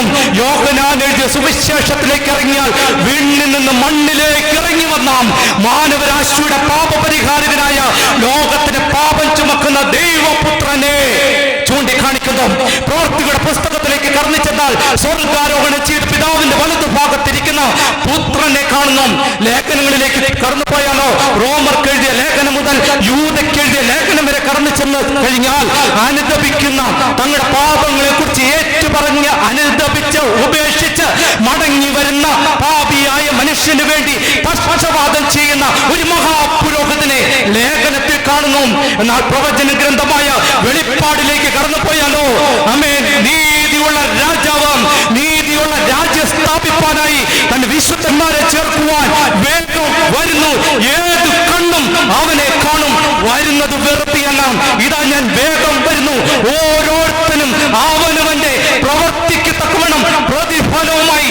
ഒന്നും കൂടി എടുത്തു പറയട്ടെ, ശരീരത്തിൽ ഇരുന്നപ്പോൾ, ആരോഗ്യത്തോടെ ഇരുന്നപ്പോൾ ചെയ്തത് നല്ലതാകിലും തീയതാകിലും അതിന് തക്കവണ്ണം പ്രാപിക്കേണ്ടതിന് പ്രതിഫലവുമായി സ്വർഗത്തിൽ നിന്ന് മണ്ണിലേക്ക് കടന്നു വരുന്ന ഒരു രാജാവിനെ വിരൽ ചൂണ്ടുന്നു പ്രവചന ഗ്രന്ഥമായ വെളിപ്പാടിൽ. ആകയാൽ ഇന്ന് രാത്രികാല സ്വർഗം പറയാം, ആകയാൽ എന്റെ ഈ വചനങ്ങളെ കേട്ട് അനുസരിച്ച് പാറമേൽ വീട് പണിയുന്ന ബുദ്ധിയുള്ള മനുഷ്യനോട് തുല്യൻ ആകുന്നു. സ്തോത്രം. ആകയാൽ എന്റെ ഈ വചനങ്ങളെ കേട്ട് ചെയ്യുന്നവനൊക്കെയും പാറമേൽ വീട് പണിത ബുദ്ധിയുള്ള മനുഷ്യനോട് തുല്യൻ ആകുന്നു. സ്തോത്രം. കർത്താവിന്റെ ഗിരിപ്രഭാഷണത്തിൽ നിന്നാണ് നാം വായിച്ചു കേട്ടത്. കർത്താവിന്റെ ഗിരിപ്രഭാഷണം ആരംഭിക്കുന്നത് മത്തായിയുടെ സുവിശേഷം 5-ാം അധ്യായം മുതൽ 7-ാം അധ്യായം വരെയാണ്. ഈ സുവിശേഷത്തില്, ഈ ഗിരിപ്രഭാഷണത്തില് കർത്താവിന്റെ പ്രസംഗ വിഷയം എന്താണെന്നറിയുമോ? കർത്താവിന്റെ പ്രസംഗ വിഷയം മത്തായിയുടെ സുവിശേഷം 4-ാം അധ്യായത്തിൽ ഇങ്ങനെയാ പറഞ്ഞിരിക്കുന്നത്: സ്വർഗരാജ്യം സമീപിച്ചിരിക്കാൻ മാനസാന്തരപ്പെട്ട് സുവിശേഷത്തിൽ വിശ്വസിപ്പിൻ. അല്പം കൂടെ വിശദമായി പറയുന്നുവെങ്കിൽ മർക്കോസ് 1:16 കാലം തികഞ്ഞിരിക്കുന്നു, ദൈവരാജ്യം സമീപിച്ചിരിക്കുന്നു, ആകയാൽ മാനസാന്തരപ്പെട്ട് സുവിശേഷത്തിൽ വിശ്വസിപ്പിൻ. അങ്ങനെയാണെങ്കിൽ എന്റെ കർത്താവിന്റെ പ്രസംഗ വിഷയം എന്താ? സ്തോത്രം. എന്താണ്? മാനസാന്തരം, സ്വർഗരാജ്യം. കർത്താവിന്റെ പ്രസംഗ വിഷയം എടുത്ത് പരിശോധിക്കുന്നു എങ്കിൽ 5-ാം അധ്യായം മുതൽ 7-ാം അധ്യായം വരെ എടുത്ത് പരിശോധിക്കുകയാണെങ്കിൽ കർത്താവ് ഈ പ്രസംഗത്തിൽ 2 കാര്യങ്ങളാണ് എടുത്തു പറയുന്നത്. ഒന്ന്, സ്വർഗരാജ്യത്തിൽ ആര് കടക്കും? 2, സ്വർഗരാജ്യത്തിൽ എങ്ങനെ കടക്കാം? അതായത് കർത്താവിന്റെ പ്രസംഗ വിഷയം എന്ന് പറയുന്നത് സ്വർഗരാജ്യത്തെ കുറിച്ചാണെങ്കിൽ അതിനകത്തൊരു സബ് ടൈറ്റിൽ ഇട്ടിട്ടുണ്ട്, മാനസാന്തരം. ഇന്ന് കാണുന്ന പ്രസംഗങ്ങളെ പോലെയല്ല കർത്താവിന്റെ പ്രസംഗം. മാനസാന്തരത്തെ കുറിച്ച് പറയുവാണെങ്കിൽ മാനസാന്തരത്തെ കുറിച്ച് തന്നെയാണ് പ്രസംഗിക്കുന്നത്. അതിനകത്ത് സമൃദ്ധിയെ കുറിച്ചൊന്നും പറയുന്നില്ല. കാടില്ല നാടുകളിൽ കയറി ഇറങ്ങുന്ന സമൃദ്ധിയുടെ സുവിശേഷം ഒന്നും അതിനകത്ത് കൂട്ടിച്ചേർക്കുന്നില്ല. മാനസാന്തരം എന്ന് പറഞ്ഞാൽ മാനസാന്തരം തന്നെ. പക്ഷെ മാനസാന്തരമാണ് വിഷയമെങ്കിലും കർത്താവിന്റെ വലിയ വിഷയം സ്വർഗരാജ്യമാണ്. ഈ സ്വർഗരാജ്യത്തിൽ ആര് കടക്കും? പ്രസംഗ വിഷയത്തിന്റെ ആമുഖമാണ് കർത്താവ് പറയുന്നത്. 5-ാം അധ്യായത്തിന്റെ 2 മുതൽ 12 വരെയുള്ള ഭാഗത്തേക്ക് പോയാൽ സ്വർഗത്തിൽ ആര് കടക്കും എന്നതിനെ കുറിച്ച് വിശദീകരിക്കുന്നു. 1, സ്വർഗത്തിൽ ആര് കടക്കും? ആത്മാവിൽ ദരിദ്രരായവർ ഭാഗ്യവാന്മാർ, അവർ സ്വർഗരാജ്യത്തിൽ കടക്കും. അടുത്തത് പറയുന്നു, ദുഃഖിക്കുന്നവർ ഭാഗ്യവാന്മാർ, അവർക്ക് ആശ്വാസം കണ്ടെത്തും. സൗമ്യതയുള്ളവർ ഭാഗ്യവാന്മാർ, ഭൂമിയെ കൈവശമാക്കും. കരുണയുള്ളവർ ഭാഗ്യവാന്മാർ, അവർക്ക് കരുണ ലഭിക്കും. നീതിക്കായി വിശക്കുന്നവർ ഭാഗ്യവാന്മാർ, അവര് തിന്ന് തൃപ്തരാകും. സമാധാനം ഉണ്ടാക്കുന്നവർ ഭാഗ്യവാന്മാർ, അവർ അത്യുന്നതനായ ദൈവത്തിന്റെ സമാധാന പുത്രന്മാർ എന്ന് വിളിക്കപ്പെടും. നീതിക്കായി, നീതി നിമിത്തം ഉപദ്രവിക്കപ്പെടുന്നവർ ഭാഗ്യവാന്മാർ, സ്വർഗരാജ്യം അവർക്കുള്ളത്. അതായത് 8 കാര്യാദികളെ കുറിച്ച് ഇവിടെ പറയുന്നുണ്ട്. 1, ആത്മാവിൽ ദരിദ്രരായവർ ഭാഗ്യവാന്മാർ, സ്വർഗരാജ്യം അവർക്കുള്ളതാണ്. ദുഃഖിക്കുന്നവർ ഭാഗ്യവാന്മാർ, അവർക്ക് ആശ്വാസമുണ്ടാകും. അമേ സൗമ്യതയുള്ള ഭാഗ്യവാന്മാർ, അവർ ഭൂമിയെ കൈവശമാക്കും. അമേ കരുണയുള്ളവർ ഭാഗ്യവാന്മാർ, അവർക്ക് കരുണ ലഭിക്കും. അമേ നീതി നിമിത്തം ഉപദ്രവിക്കപ്പെടുന്നവർ ഭാഗ്യവാന്മാർ, അവർക്ക് സ്വർഗരാജ്യം അവകാശമാക്കും. ഇതിനകത്തൊരു ആത്മീയ ദൂത് കൂടെ പറയാം. ഇവിടെ സ്വർഗരാജ്യം അവകാശമാക്കുന്ന 8 കൂട്ടരെ കുറിച്ച് പറയുമ്പോൾ തന്നെ ഡയറക്റ്റ് ആയിട്ട് സ്വർഗരാജ്യത്തിൽ കടക്കുന്ന 2 കൂട്ടരെ കുറിച്ചാണ് പറയുന്നത്. ഒന്ന്, ആത്മാവിൽ ദരിദ്രരായവർ. അതിനെക്കുറിച്ച് ഞാൻ ഇപ്പൊ വ്യാഖ്യാനിക്കുന്നില്ല. പക്ഷെ അവസാനത്തെ ഒരു കൂട്ടരുണ്ട്, നീതി നിമിത്തം ഉപദ്രവിക്കപ്പെടുന്നവർ ഭാഗ്യവാന്മാർ. മനസ്സിലാകുന്ന അതിന്റെ അർത്ഥം? അതിന്റെ അടുത്ത വാക്യം ഒന്ന് വായിച്ചിട്ട് വേണമെങ്കിൽ നമുക്ക് കടന്നു പോകാം. നീതി നിമിത്തം ഉപദ്രവിക്കപ്പെടുന്നവർ ഭാഗ്യവാന്മാർ, സ്വർഗരാജ്യം അവർക്കുള്ളത്. എന്റെ നിമിത്തം നിങ്ങളെ പഴിക്കുകയും ഉപദ്രവിക്കുകയും നിങ്ങളെ കൊണ്ട് എല്ലാ തിന്മയും കളവായി പറയുകയും ചെയ്യുമ്പോൾ നിങ്ങൾ ഭാഗ്യവാന്മാർ. ആമേൻ, സ്തോത്രം. നീതി നിമിത്തം ഉപദ്രവിക്കപ്പെടുന്ന ദൈവമക്കളോടുള്ള ബന്ധത്തിൽ ഒരാലോചന. എന്റെ നിമിത്തം നിങ്ങളെ പഴിക്കുകയും ദുഷിക്കുകയും എല്ലാ തിന്മയും കളവായി പറയുകയും ചെയ്തുകൊണ്ട് നിങ്ങൾ ഭാഗ്യവാന്മാർ, സ്വർഗത്തിൽ നിങ്ങൾക്കുള്ള പ്രതിഫലം വലുതാക്കുകൊണ്ട് സന്തോഷിച്ച് ഉല്ലസിപ്പിൻ എന്ന് പറഞ്ഞാൽ, കർത്താവിന്റെ നാമത്തെ പ്രതിയും ഏതെങ്കിലും വിധത്തെ കഷ്ടം അനുഭവിക്കുന്നു എങ്കിലും, പഴികൾ കേൾക്കപ്പെടുന്നു എങ്കിലും, ദുഷിക്കപ്പെടുന്നു എങ്കിലും, ഒറ്റപ്പെടുത്തുന്നു എങ്കിലും, ജീവിതത്തിൽ അവഗണിക്കപ്പെടുന്നു എങ്കിലും ഭാരപ്പെടേണ്ട പ്രിയപ്പെട്ടവരെ, അധൈര്യപ്പെടേണ്ട.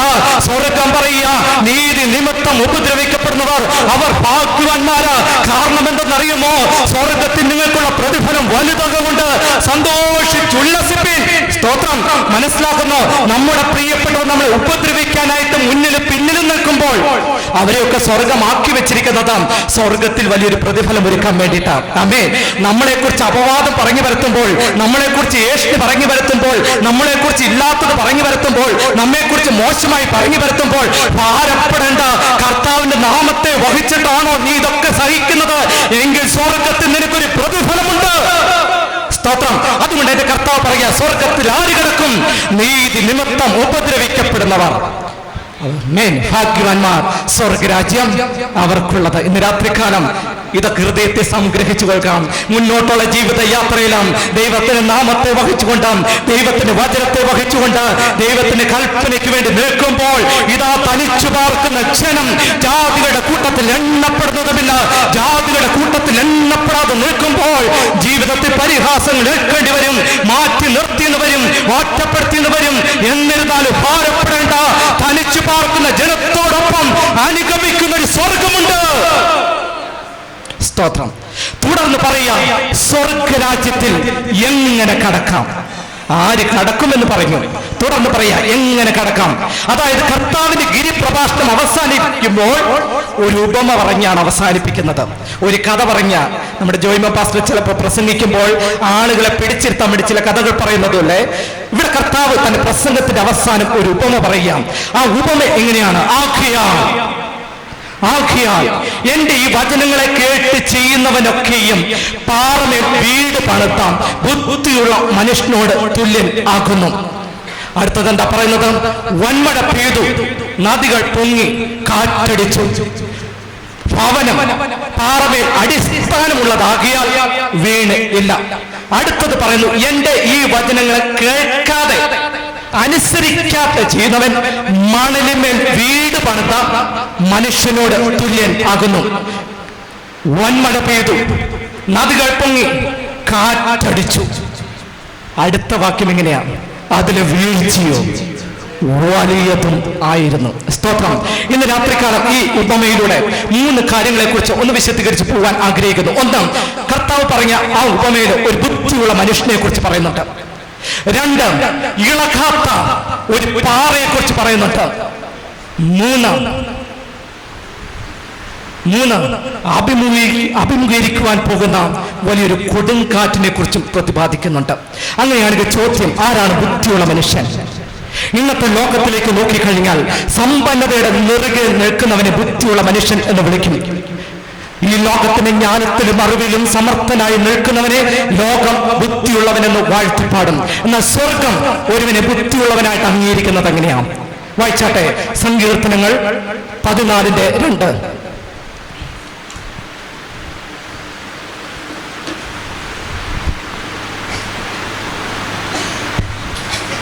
ദൈവത്തെ അന്വേഷിക്കുന്ന ബുദ്ധിമാനുണ്ടോ എന്ന് കാണുവാൻ. സ്തോത്രം. മതി. ഇവിടെ ബുദ്ധിയുള്ള മനുഷ്യന്റെ ചില ലക്ഷണങ്ങളാണ് പറയുന്നത്. ഒന്ന്, ബുദ്ധിയുള്ള മനുഷ്യൻ പറഞ്ഞല്ലോ, പാറമേൽ വീട് പണിത ബുദ്ധിയുള്ള മനുഷ്യനോട് തുല്യനാണ്. അതായത് മഴ പെയ്തു, നദി പൊങ്ങി, കൊടുങ്കാറ്റടിച്ചു, വീണു പോയില്ല. വീഴാതെ നിൽക്കുന്നവനാണെങ്കിൽ അവൻ ബുദ്ധിയുള്ളവനാണ്. അങ്ങനെയാണെങ്കിൽ ബുദ്ധിയുള്ളവന്റെ ഒന്നാമത്തെ ലക്ഷണം എങ്ങനെയാണ് പറയുന്നത്? ബുദ്ധിയുള്ളവൻ ദൈവത്തെ അന്വേഷിക്കും. സ്തോത്രം. ബുദ്ധിയുള്ളവൻ ആരെ അന്വേഷിക്കും? ദൈവത്തെ അന്വേഷിക്കും. എങ്ങനെയുള്ള ദൈവത്തെ അന്വേഷിക്കുന്നത്?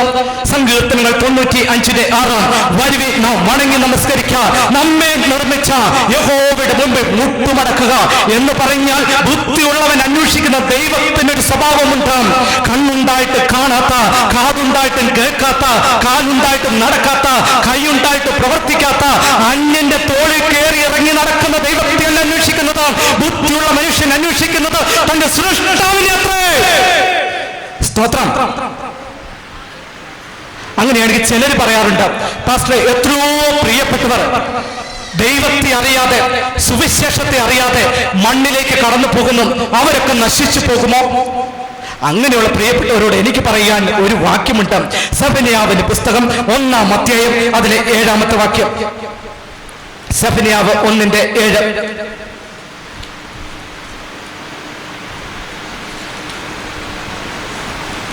സെഫന്യാവിന്റെ പുസ്തകം 1-ാം അധ്യായത്തിന്റെ 7-ാം വാക്യം.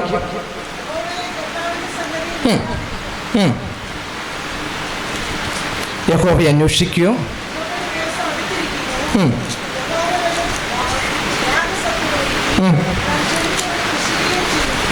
അവിടെ എങ്ങനെയാണ് പറയുക? യഹോവയെ അന്വേഷിക്കുകയോ, യഹോവയെ വിട്ടു പിന്മാറിയും യഹോവയെ അന്വേഷിക്കുകയോ അവനെ അനുസരിക്കുകയോ ചെയ്യാത്തവരെയൊക്കെയും ഛേദിച്ചു കളയുന്ന ഒരു ദിവസം വരും എന്ന് പറഞ്ഞാൽ ബുദ്ധിയുള്ള മനുഷ്യൻ യഹോവയെ വിട്ടു പിന്മാറാൻ പാടില്ല. യഹോവയെ അന്വേഷിക്കണം, അവനെ ചോദിച്ചറിയണം. മനസ്സിലാക്കുന്നോ എന്ന് പറഞ്ഞാൽ യഹോവയെ വിട്ടു പിന്മാറിയവരെയും യഹോവയെ അന്വേഷിക്കുകയോ അവനെ ചോദിക്കുകയോ ചെയ്യാത്തവരെയൊക്കെയും ആ യാഗ ദിവസത്തിൽ ഛേദിച്ച് കളയും എന്ന് പറഞ്ഞാൽ ദൈവത്തിന്റെ വചനം പറയുന്നത്, ബുദ്ധിയുള്ള മനുഷ്യനോട് പറയുന്നത്, ദൈവത്തെ അന്വേഷിക്കുക എന്നുള്ളതും അവനെക്കുറിച്ച് ചോദിച്ചറിയുക എന്നുള്ളതും അന്വേഷിച്ച് കണ്ടെത്തിയ ദൈവത്തെ വിട്ട് പിന്മാറാതിരിക്കുക എന്നുള്ളതും അവന്റെ ഉത്തരവാദിത്വത്തിൽപ്പെട്ടത് തന്നെയാണ്. സ്തോത്രം. അപ്പോൾ ഒന്ന്, ബുദ്ധിയുള്ള മനുഷ്യൻ ദൈവത്തെ അന്വേഷിക്കും, അന്വേഷിക്കുന്ന ദൈവം സൃഷ്ടാവായിരിക്കും. സ്തോത്രം. 2, ബുദ്ധിയുള്ള മനുഷ്യൻ ദൈവത്തെ അന്വേഷിക്കും. എങ്ങനെയുള്ള ദൈവത്തെയാണ് അന്വേഷിക്കുന്നത്? വായിക്കാം. മത്തായിയുടെ സുവിശേഷം 2-ാം അധ്യായത്തിന്റെ 2-ാമത്തെ വാക്യം. അവിടെ എങ്ങനെയാണ് പറയുന്നത്? കിഴക്ക് നിന്ന് 3 വിദ്വാൻമാർ കടന്നു വന്നു. ഹേരോദ രാജാവിന്റെ കൊട്ടാരത്തിലേക്ക് കടന്നു വന്നുകൊണ്ട് ഇപ്രകാരം ചോദിച്ചു, യഹൂദന്മാരുടെ രാജാവായി പിറന്നവൻ എവിടെ? അപ്പൊ ബുദ്ധിയുള്ള മനുഷ്യൻ രാജാവിനെ അന്വേഷിക്കും. ഓർക്കുക, കിഴക്ക് നിന്ന് വന്ന വിദ്വാൻമാർ, ബുദ്ധിയുള്ള വിദ്വാൻമാർ രാജാവിന്റെ കൊട്ടാരത്തിലേക്ക് കടന്നു വന്നുകൊണ്ട് ചോദിക്കുന്നത് ഇങ്ങനെയാണ്, യഹൂദന്മാരുടെ രാജാവായി പിറന്നവൻ എവിടെ? എന്താണ് ഈ രാജാവിന്റെ പ്രത്യേകത? ഈ രാജാവിന് ചില പ്രത്യേകതകളുണ്ട്. എന്റെ നിക്ഷേപ പാത്രം തുറന്നാൽ എന്റെ ആരാധന സ്വീകരിക്കുവാൻ, എന്റെ കാഴ്ച സ്വീകരിക്കുവാൻ യോഗ്യൻ ആയിരിക്കും എന്ന് പറഞ്ഞാൽ, ഞാൻ വണങ്ങുന്ന എന്റെ ദൈവം അവിടുന്ന് രാജാതി രാജാവത്രേ, കർത്താതി കർത്താവത്രേ, അടുത്തുകൂടാത്ത വെളിച്ചത്തിൽ വസിക്കുന്നവനത്രേ. കിഴക്ക് നിന്ന് വന്ന വിദ്വാൻമാർ ആമേൻ യേശുവിന്റെ അമ്മയായ മറിയോട് കൂടെ യേശുവിനെ നിൽക്കുന്നത് കണ്ടിട്ട് വീണ് നമസ്കരിച്ചു. എന്താ ഈ രാജാവിന്റെ പ്രത്യേകത? അവിടുന്ന് ആരാധനയ്ക്ക് യോഗ്യന. തുറന്ന് ഇങ്ങനെയാ പറയുന്നത്, അവർ തങ്ങളുടെ നിക്ഷേപങ്ങളെ തുറന്നു പൊന്ന്, മൂര്, കുന്തിരിക്കം ആമേൻ യേശുവിന്റെ കാൽക്കൽ കാഴ്ചവെച്ചു. എന്താ ഇതിന്റെ അർത്ഥം? പൊന്ന് വിശുദ്ധിയെ വിരച്ചുണ്ടെന്നു എന്ന് പറഞ്ഞാൽ, ഞാൻ മാത്രം വിശുദ്ധനാക്കിയാൽ എന്ന് പറഞ്ഞാൽ, ഞാൻ ആരാധിക്കുന്ന രാജാവുണ്ടല്ലോ, ശാലേം രാജാവുണ്ടല്ലോ, എന്റെ ദശാംശം സ്വീകരിപ്പാൻ യോഗ്യനായ രാജാവുണ്ടല്ലോ, അബ്രഹാമിന്റെ രാജാവ്, ആ രാജാവ് വിശുദ്ധനാണെന്ന് പൊന്ന് കാഴ്ചവെച്ചതിലൂടെ വിളിച്ചു പറയാം. 2, കുന്തിരുക്കം. ഈ കുന്തിരുക്കം വിരൽ ചൂണ്ടുന്നത് മനുഷ്യവർഗത്തിന്റെ ഏക മധ്യസ്ഥൻ ഞാൻ മാത്രമാണ് എന്ന് കിഴക്കിൽ നിന്ന് വന്ന വിദ്വാൻമാർക്ക് മനസ്സിലായതുകൊണ്ട് അവർ കുന്തിരുക്കം കാഴ്ചവെച്ചു. 3, മൂര്. ആമേൻ. എന്റെ പാപങ്ങൾക്ക് പരിഹാരകനായി തീരുവാൻ കാൽവറിയിലേക്ക് നടന്നു കയറുന്ന ഒരു പാപപരിഹാരകനെ ഈ ഭൂതലത്തിലുള്ളൂ, അതെന്റെ കർത്താവായ യേശു ക്രിസ്തുവാണ് എന്ന് പ്രഖ്യാപിച്ചുകൊണ്ട് കിഴക്ക് നിന്ന് വന്ന വിദ്വാൻമാർ മൂര് കാഴ്ചവെച്ചു എന്ന് പറഞ്ഞാൽ, ബുദ്ധിയുള്ളവൻ രാജാവിനെ അന്വേഷിക്കും. ആ രാജാവ് എന്റെ ആരാധനയ്ക്ക് യോഗ്യനായിരിക്കും. സ്തോത്രം. 3, ബുദ്ധിയുള്ളവൻ കാലത്തെയും കാലഘട്ടത്തെയും മനസ്സിലാക്കും. മത്തായിയുടെ സുവിശേഷം 25:13 അവിടെ ഇങ്ങനെയാണ് പറയുന്നത്, ബുദ്ധിയുള്ള കന്യകമാർ മണവാളനോടൊപ്പം മണിയറയിൽ പ്രവേശിച്ചു. എന്താണ്? മണവാളന്റെ ശബ്ദം കേട്ടപ്പോൾ 10 പേര് ഉറങ്ങിയെങ്കിലും 5 പേർ ഉണർന്ന് മണവാളിനെ എതിരേൽക്കുവാൻ പുറപ്പെട്ടു എന്ന് പറഞ്ഞാൽ, പാപം ലോകത്തെ മൂടുമ്പോൾ, അന്ധകാരം ലോകത്തെ മൂടുമ്പോൾ, പാപത്തെ പച്ചവെള്ളം എന്നതുപോലെ ഊറ്റി കുടിക്കുന്ന തലമുറയുടെ നടുവിലും തനിച്ചു പാർക്കുന്ന ജനം ജീവിക്കുമ്പോൾ, വക്രതയും കോട്ടവുമുള്ള തലമുറയുടെ നടുവിലും ജീവന്റെ വചനത്തെ മുറുകെ പിടിച്ചുകൊണ്ട് ജ്യോതിസുകളെ പോലെ പ്രകാശിക്കുന്ന ഒരു ശേഷിപ്പ്, അതാണ് ബുദ്ധിയുള്ളവര്. സ്തോത്രം. ആ ശേഷിപ്പിൽ ഞാനുണ്ട് എങ്കിൽ വലങ്കര ഉയർത്തി ദൈവത്തിന് ഒരു മഹത്വം കൊടുക്കാമോ? ഹല്ലേലൂയ, സ്തോത്രം. അപ്പോൾ കാലത്തെയും കാലഘട്ടത്തെയും മനസ്സിലാക്കുന്നവനാണ് ബുദ്ധിയുള്ളവൻ. അപ്പൊ 3 കാര്യങ്ങളുടെ പ്രത്യേകത പറഞ്ഞുപോയേക്കുന്ന. ഒന്ന്, ഞാൻ അന്വേഷിക്കുന്നവൻ എന്റെ ദൈവമായിരിക്കും. ബുദ്ധിയുള്ളവൻ ദൈവത്തെ അന്വേഷിക്കും. ആ ദൈവത്തിന്റെ പ്രത്യേകതയോ സൃഷ്ടാവായിരിക്കും. ആ ദൈവം എന്റെ രാജാവായിരിക്കും. ആ രാജാവിന്റെ ആരാധനയ്ക്ക് യോഗ്യനായിരിക്കും. സ്തോത്രം. 3, ബുദ്ധിയുള്ളവൻ കാലത്തെയും കാലഘട്ടത്തെയും മനസ്സിലാക്കും. ഒരു വാക്യം കൂടെ വായിച്ചിട്ട് പോകാം. സദൃശവാക്യം 15:24. ബുദ്ധിയുള്ള മനുഷ്യന്റെ യാത്ര, അവിടെ എങ്ങനെയാണ് പറയുന്നത്? ബുദ്ധിമാന്റെ യാത്ര മേലോട്ട് ആകുന്നു, കീഴിലുള്ള പാതാള ഗോപുരങ്ങളെ ഒഴിയുന്നു. അപ്പൊ ബുദ്ധിമാന്റെ യാത്ര മേലോട്ടാണ്. സ്തോത്രം. ഇലോൺ മസ്ക് ലോകത്തിന്റെ പ്രമുഖനായ ബുദ്ധിമാനായ മനുഷ്യനാണ്. അദ്ദേഹത്തിന്റെ താല്പര്യവും അദ്ദേഹത്തിന്റെ ഇഷ്ടവും ചൊവ്വായിലൊരു കൂടാരം പണിയാണ്. എന്നാൽ ദൈവം അംഗീകരിക്കുന്ന, ദൈവം സ്വീകരിക്കുന്ന ബുദ്ധിമാനായ മനുഷ്യൻ അവന്റെ യാത്രയെല്ലായ്പ്പോഴും മേലോട്ടായിരിക്കും. എന്താ മേലിലുള്ളതിന്റെ പ്രത്യേകത? എന്താ മേലിലുള്ളതിന്റെ പ്രത്യേകത? പൗലോസിനോട് ചോദിക്കാം. കൊരിന്ത്യർക്ക് എഴുതിയ 2-ാം ലേഖനം 5-ാം അധ്യായത്തിൽ ഇങ്ങനെ പറയുന്നു, താഴെയുള്ള താഴോട്ട് പോയാൽ ഒരു കുഴപ്പമുണ്ട്, മേലിലോട്ട് പോയാൽ ഒരു പ്രത്യേകതയുമുണ്ട്. എന്താണ് അതിന്റെ പ്രത്യേകത? അവിടെ ഇങ്ങനെയാ പറയുന്നത്, ബുദ്ധിമാന്റെ യാത്ര മേലോട്ട്. അതിങ്ങനെ പറയുന്നു, കൂടാരമാകുന്ന ഭൗമഭവനം എന്ന് പറഞ്ഞാൽ മണ്ണിലുള്ളതൊക്കെ അഴിഞ്ഞുപോയാലും കൈപ്പണിയല്ലാത്ത നിത്യമായൊരു കെട്ടിടം അങ്ങ് സ്വർഗത്തിലുണ്ട് എന്ന് ഞങ്ങൾ അറിയുന്നു. അപ്പൊ ബുദ്ധിമാന്റെ യാത്ര എന്ന് പറയുന്നത് മേലോട്ട. കാരണം സ്ഥിരമായുള്ളതൊന്നും മേലെയുണ്ട്. സ്തോത്രം. അതുകൊണ്ട് കർത്താവായ യേശു ക്രിസ്തു ഇപ്രകാരം പറയുന്നത്, യോഹന്നാൻ എഴുതിയ സുവിശേഷം 14:2, ഞാൻ നിങ്ങൾക്ക് ഭവനമൊരുക്കുവാൻ പോകുന്നു, ഞാൻ പോയി നിങ്ങൾക്ക് ഭവനമൊരുക്കിയ ഞാൻ ഇരിക്കുന്നിടത്ത് നിങ്ങളും ഇരിക്കേണ്ടതിന് പിന്നെയും വന്ന് നിങ്ങൾ എന്റെ അടുക്കൽ ചേർത്തുകൊള്ളും. അപ്പോൾ ബുദ്ധിമാന്റെ യാത്ര മേലോട്ട. അതുകൊണ്ട് ആ സങ്കീർത്തനക്കാരനായ ദാവീദ് 27:4 പറഞ്ഞത്, എനിക്കൊരാഗ്രഹമുണ്ട്. എന്റെ ആഗ്രഹം എന്തെന്നറിയുമോ? യഹോവയുടെ മനോഹരത്വം കാണുവാനും യഹോവയുടെ ആലയത്തിൽ രാപ്പകൽ പാർക്കുവാനും അത്രേ. അപ്പോൾ എന്റെ ദൈവത്തിന്റെ ആലയത്തിൽ പാർക്കുവാനും യഹോവയുടെ മനോഹരത്വം കാണുവാനുമാണ് ദാവീദ് എന്ന് പറഞ്ഞ രാജാവിന്റെ ആഗ്രഹമെങ്കിൽ, ബുദ്ധിമാനായ രാജാവിന്റെ ആഗ്രഹമെങ്കിൽ, ഇന്ന് രാത്രികാലം ഇവിടെ ഇരിക്കുന്ന ദൈവജനത്തോട് ചോദ്യം ചോദിക്കട്ടെ. ബുദ്ധിമാൻ എന്ന് വിശേഷിപ്പിക്കുന്ന ദൈവജനമാണല്ലോ നാമൊക്കെ. നമ്മുടെ ആഗ്രഹം എങ്ങോട്ടാണ്? മണ്ണിലേക്കാണോ വെണ്ണിലേക്കാണോ? ഒന്ന് പരിശോധിക്കുക. തിരുവെഴുത്ത് ഇങ്ങനെയാ പറയുന്നത്, ബുദ്ധിമാൻ ദൈവത്തെ അന്വേഷിക്കും, ബുദ്ധിമാൻ സൃഷ്ടാവിനെ അന്വേഷിക്കും, ബുദ്ധിമാൻ കാലത്തെയും കാലഘട്ടത്തെയും മനസ്സിലാക്കും. ബുദ്ധിമാന്റെ യാത്ര മേലോട്ട് ആയിരിക്കും. 2, ഒരു ഇളകാത്ത പാറയെ കുറിച്ച് ഈ വിശുദ്ധ തിരുവെഴുത്തില് വിളിച്ചു പറയുന്നു. എന്താണ് ഇളകാത്ത പാറ? ആരാണ് ഇളകാത്ത പാറ? വായിച്ചാട്ടെ. കൊരിന്ത്യർക്ക് എഴുതിയ 1-ാം ലേഖനം 10-ാം അധ്യായത്തിന്റെ 4-ാമത്തെ വാക്യം. കൊരിന്ത്യർക്ക് എഴുതിയ 1-ാം ലേഖനം 10:4. അവിടെ ഇങ്ങനെ പറയുന്നു, ആ പാറ ക്രിസ്തു അത്രയും. മത്തായിയുടെ സുവിശേഷം 16:18, നീ പത്രോസ് ആകുന്നു, ഈ പാറമേ ഞാൻ എന്റെ സഭയെ പണിയും, പാതാള ഗോപുരങ്ങൾ അതിനെ ജയിക്കുകയില്ല. സ്തോത്രം. ഇവിടെ കർത്താവ് പറഞ്ഞ ഉപമയിൽ ഒരു പാറയുണ്ടാം, ഇളകാത്ത പാറയാം. വന്മഴ പെയ്തിട്ടും നദി പൊങ്ങിയിട്ടും കൊടുങ്കാറ്റടിച്ചിട്ടും അല്പം പോലും ഇളകാത്ത ഒരു പാറയെ കുറിച്ച് വിശുദ്ധ തിരുവെഴുത്തിലൂടെ ഉപമയിലൂടെ കർത്താവ് പ്രസ്താവിക്കുന്നു. ഏതാണ് ആ പാറ? വിശുദ്ധ തിരുവെഴുത്തിലേക്ക് കടന്നു ചെല്ലുന്നു എങ്കിലും ഉൽപ്പത്തിയുടെ പുസ്തകം മുതൽ വെളിപ്പാടിന്റെ പുസ്തകത്തിന് കടന്നു ചെന്നാൽ ആ പാറയെ കുറിച്ച് ഇങ്ങനെയാണ് വിശദീകരിക്കുന്നത്. ഹോരേബ പർവ്വതത്തിന്റെ മുകൾ പരപ്പിൽ മുൾപ്പടർപ്പിനുള്ളിൽ നിന്നുകൊണ്ട് മോശെ മോശെ എന്ന പേർ വിളിച്ച അബ്രഹാമിന്റെയും ഇസ്ഹാക്കിന്റെയും യാക്കോബിന്റെയും ദൈവം, നിന്റെ പിതാവിന്റെ ദൈവം, തന്റെ ഭക്തനെ പേർ വിളിക്കുന്ന ദൈവം, ഞാൻ ആകുന്നവൻ ഞാൻ ആകുന്നു എന്ന് പ്രഖ്യാപിച്ച ദൈവം, ഇസ്രായേലിന്റെ കഷ്ടത കണ്ട ദൈവം, ഇസ്രായേലിന്റെ കണ്ണുനീര് കണ്ട പാറാം, ഇസ്രായേലിന്റെ കണ്ണുനീര് തുടച്ച പാറാം. ഈ പാറയുടെ പ്രത്യേകത എന്തെന്നറിയുമോ? ചെങ്കടലിൽ വഴി തുറന്നു കൊടുത്തു. ആമേൻ. ഈ പാറയുടെ പ്രത്യേകത എന്തെന്ന് ചെയ്തതറിയുമോ? തീക്കൽ പാറയിൽ നിന്ന് നീരുറവ തുറന്നു കൊടുത്തു. ഈ പാറയുടെ പ്രത്യേകത എന്തെന്നറിയുമോ? മരുഭൂമി മണ്ണ് കൊടുത്ത് പോഷിപ്പിച്ചു. ഈ പാറയുടെ പ്രത്യേകത എന്തെന്നറിയുമോ? പകൽ മേഘമായി രാത്രി അഗ്നിത്തൂണായി കൂടെയിരുന്നു. ഈ പാറയെ കുറിച്ച് സങ്കീർത്തനക്കാരൻ ദാവീദ് 18:1 വിളിച്ചു പറയുക, ഈ പാറയുടെ കോട്ടയാണ്, ഈ പാറയുടെ ശൈലമാണ്, ഈ പാറയുടെ സങ്കേതമാണ്. ആരാണ് ഈ പാറ? ദൈവരൂപത്തിലിരിക്കെ ദൈവത്തോടുള്ള സമത്വം മുറുകെ പിടിച്ചുകൊള്ളണമെന്ന് വിചാരിക്കാതെ ദാസ്യരൂപമെടുത്ത് വേഷത്തിൽ മനുഷ്യനായി മണ്ണിലേക്ക് ഇറങ്ങി വന്ന് സ്ത്രീയുടെ സന്തതിയായി ജനിച്ചവൻ, തച്ചന്റെ മകനായി ജീവിച്ചവൻ, ദൈവത്തിന്റെ ഏകജാത പുത്രനായി കാൽവറിയുടെ കുലക്കളത്തിലേക്ക് കയറിയവൻ, അമേ സർവ്വ സൃഷ്ടിയുടെ ഉടയവൻ, മാനവരാശിയുടെ വീണ്ടെടുപ്പുകാരൻ, ദൈവജനത്തിന്റെ രക്ഷകൻ. അമ്മേ, ആ പാറ ക്രിസ്തുവത്രേ. എനിക്കായി തകർക്കപ്പെട്ട പാറ അത് ക്രിസ്തുവത്രേ.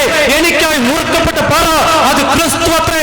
എനിക്കായി പിളർക്കപ്പെട്ട പാറയും ക്രിസ്തുവത്രേ. സ്തോത്രം. അപ്പൊ ഇളകാത്തൊരു പാറയുണ്ട്, ആ പാറ ക്രിസ്തുവ. ആ പാറ അമ്മ തന്റെ ശിഷ്യന്മാരോടായിട്ട് വിളിച്ചു പറയുകയാണ്, ഹേ ബെറിയോനാ ശീമോനെ, നീ പത്രോസാകുന്നു. ഞാൻ എന്റെ സഭയെ ഈ പാറമേൽ പണിയും, പാതാള ഗോപുരങ്ങൾ അതിനെ ജയിക്കുകയില്ല. സ്തോത്രം. ഇന്നുള്ള പ്രിയപ്പെട്ടവരൊക്കെ മനസ്സിലാക്കി വെച്ചിരിക്കുന്നത് ഈ പാറ പത്രോസാകുന്നു എന്നാം. അങ്ങനെയല്ല, കർത്താവ് പത്രോസിനെ വിളിക്കുന്ന ഒരു പേരുണ്ട്, ബെറിയോനാ ശീമോനെ. എന്നിട്ട് പറയുന്നു, നീ പത്രോസാകുന്നു എന്ന് പറഞ്ഞാൽ നീ ഒരു പെട്രോ ആകുന്നു. You are a Petro, but I am a Petro എന്ന് പറഞ്ഞാൽ, പെട്രോ എന്ന് പറഞ്ഞാൽ ഉരുളക്കല്ലാണെങ്കിൽ, പെട്ര എന്ന് പറഞ്ഞാൽ വലിയ പാറയ. അങ്ങനെയാണെങ്കിൽ വലിയ പാറയാകുന്ന ക്രിസ്തുവിന്മേൽ പെട്രോയാകുന്ന അമ്മേ ബെറിയോനെ ശീമോനെ ഉൾപ്പെടെ പണിതെടുത്തൊരു സഭയുണ്ട്. പാതാള ഗോപുരങ്ങൾക്ക് കീഴടക്കുവാൻ കഴിയാത്ത ഒരു സഭ. അമേൻ. അപ്പോസ്തലനായ പൗലോസിന്റെ ഭാഷയിൽ പറഞ്ഞാൽ, ക്രിസ്തുവാകുന്ന മൂലക്കല്ലിന്മേൽ അടിസ്ഥാനം ഇട്ടുകൊണ്ട് അപ്പോസ്തലന്മാരാലും പ്രവാചകന്മാരാലും പണിതുയർത്തപ്പെട്ട ദൈവത്തിന്റെ സഭ. ആ സഭയിലെ അംഗങ്ങൾ ആരെന്നറിയുമോ? വെളിപ്പാടുകാരനായ യോഹന്നാൻ 14:12 വിളിച്ചു പറയുന്നത്, ദൈവകൽപ്പനയും യേശുവിലുള്ള വിശ്വാസം കാത്തുകൊള്ളുന്ന വിശുദ്ധന്മാരുടെ കൂട്ടമത്രേ. സ്തോത്രം. അപ്പോൾ ഒരു പാറയുണ്ട്, ആ പാറ ക്രിസ്തുവാം. ഇളകാത്ത പാറയാം. പാതാള ഗോപുരങ്ങൾക്ക് ജയിക്കുവാൻ കഴിയാത്ത ഒരു പാറയാ. അത് കർത്താവായ യേശു ക്രിസ്തുവാകുന്ന പാറയാം. ആമേൻ. സ്തോത്രം. അങ്ങനെ ഒരു പാറയെ കുറിച്ച് വിളിച്ച് പറയാം. മൂന്നാമത് കർത്താവ് 2 ഭവനങ്ങളെ കുറിച്ച് പറയുന്നുണ്ട്. പാറമേൽ പണിത ഭവനവും മണലിൽ പണിത ഭവനവും. എന്താ മണലിൽ പണിത ഭവനത്തിന്റെ പ്രത്യേകത?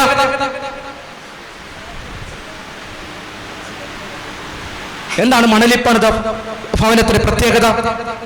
എന്റെ ഈ വചനങ്ങളെ കേൾക്കാത്ത ചെയ്യുന്നവനൊക്കെയും മണലിൽ പണിത ഭവനത്തോട് തുല്യം. വൻമഴ പെയ്തു,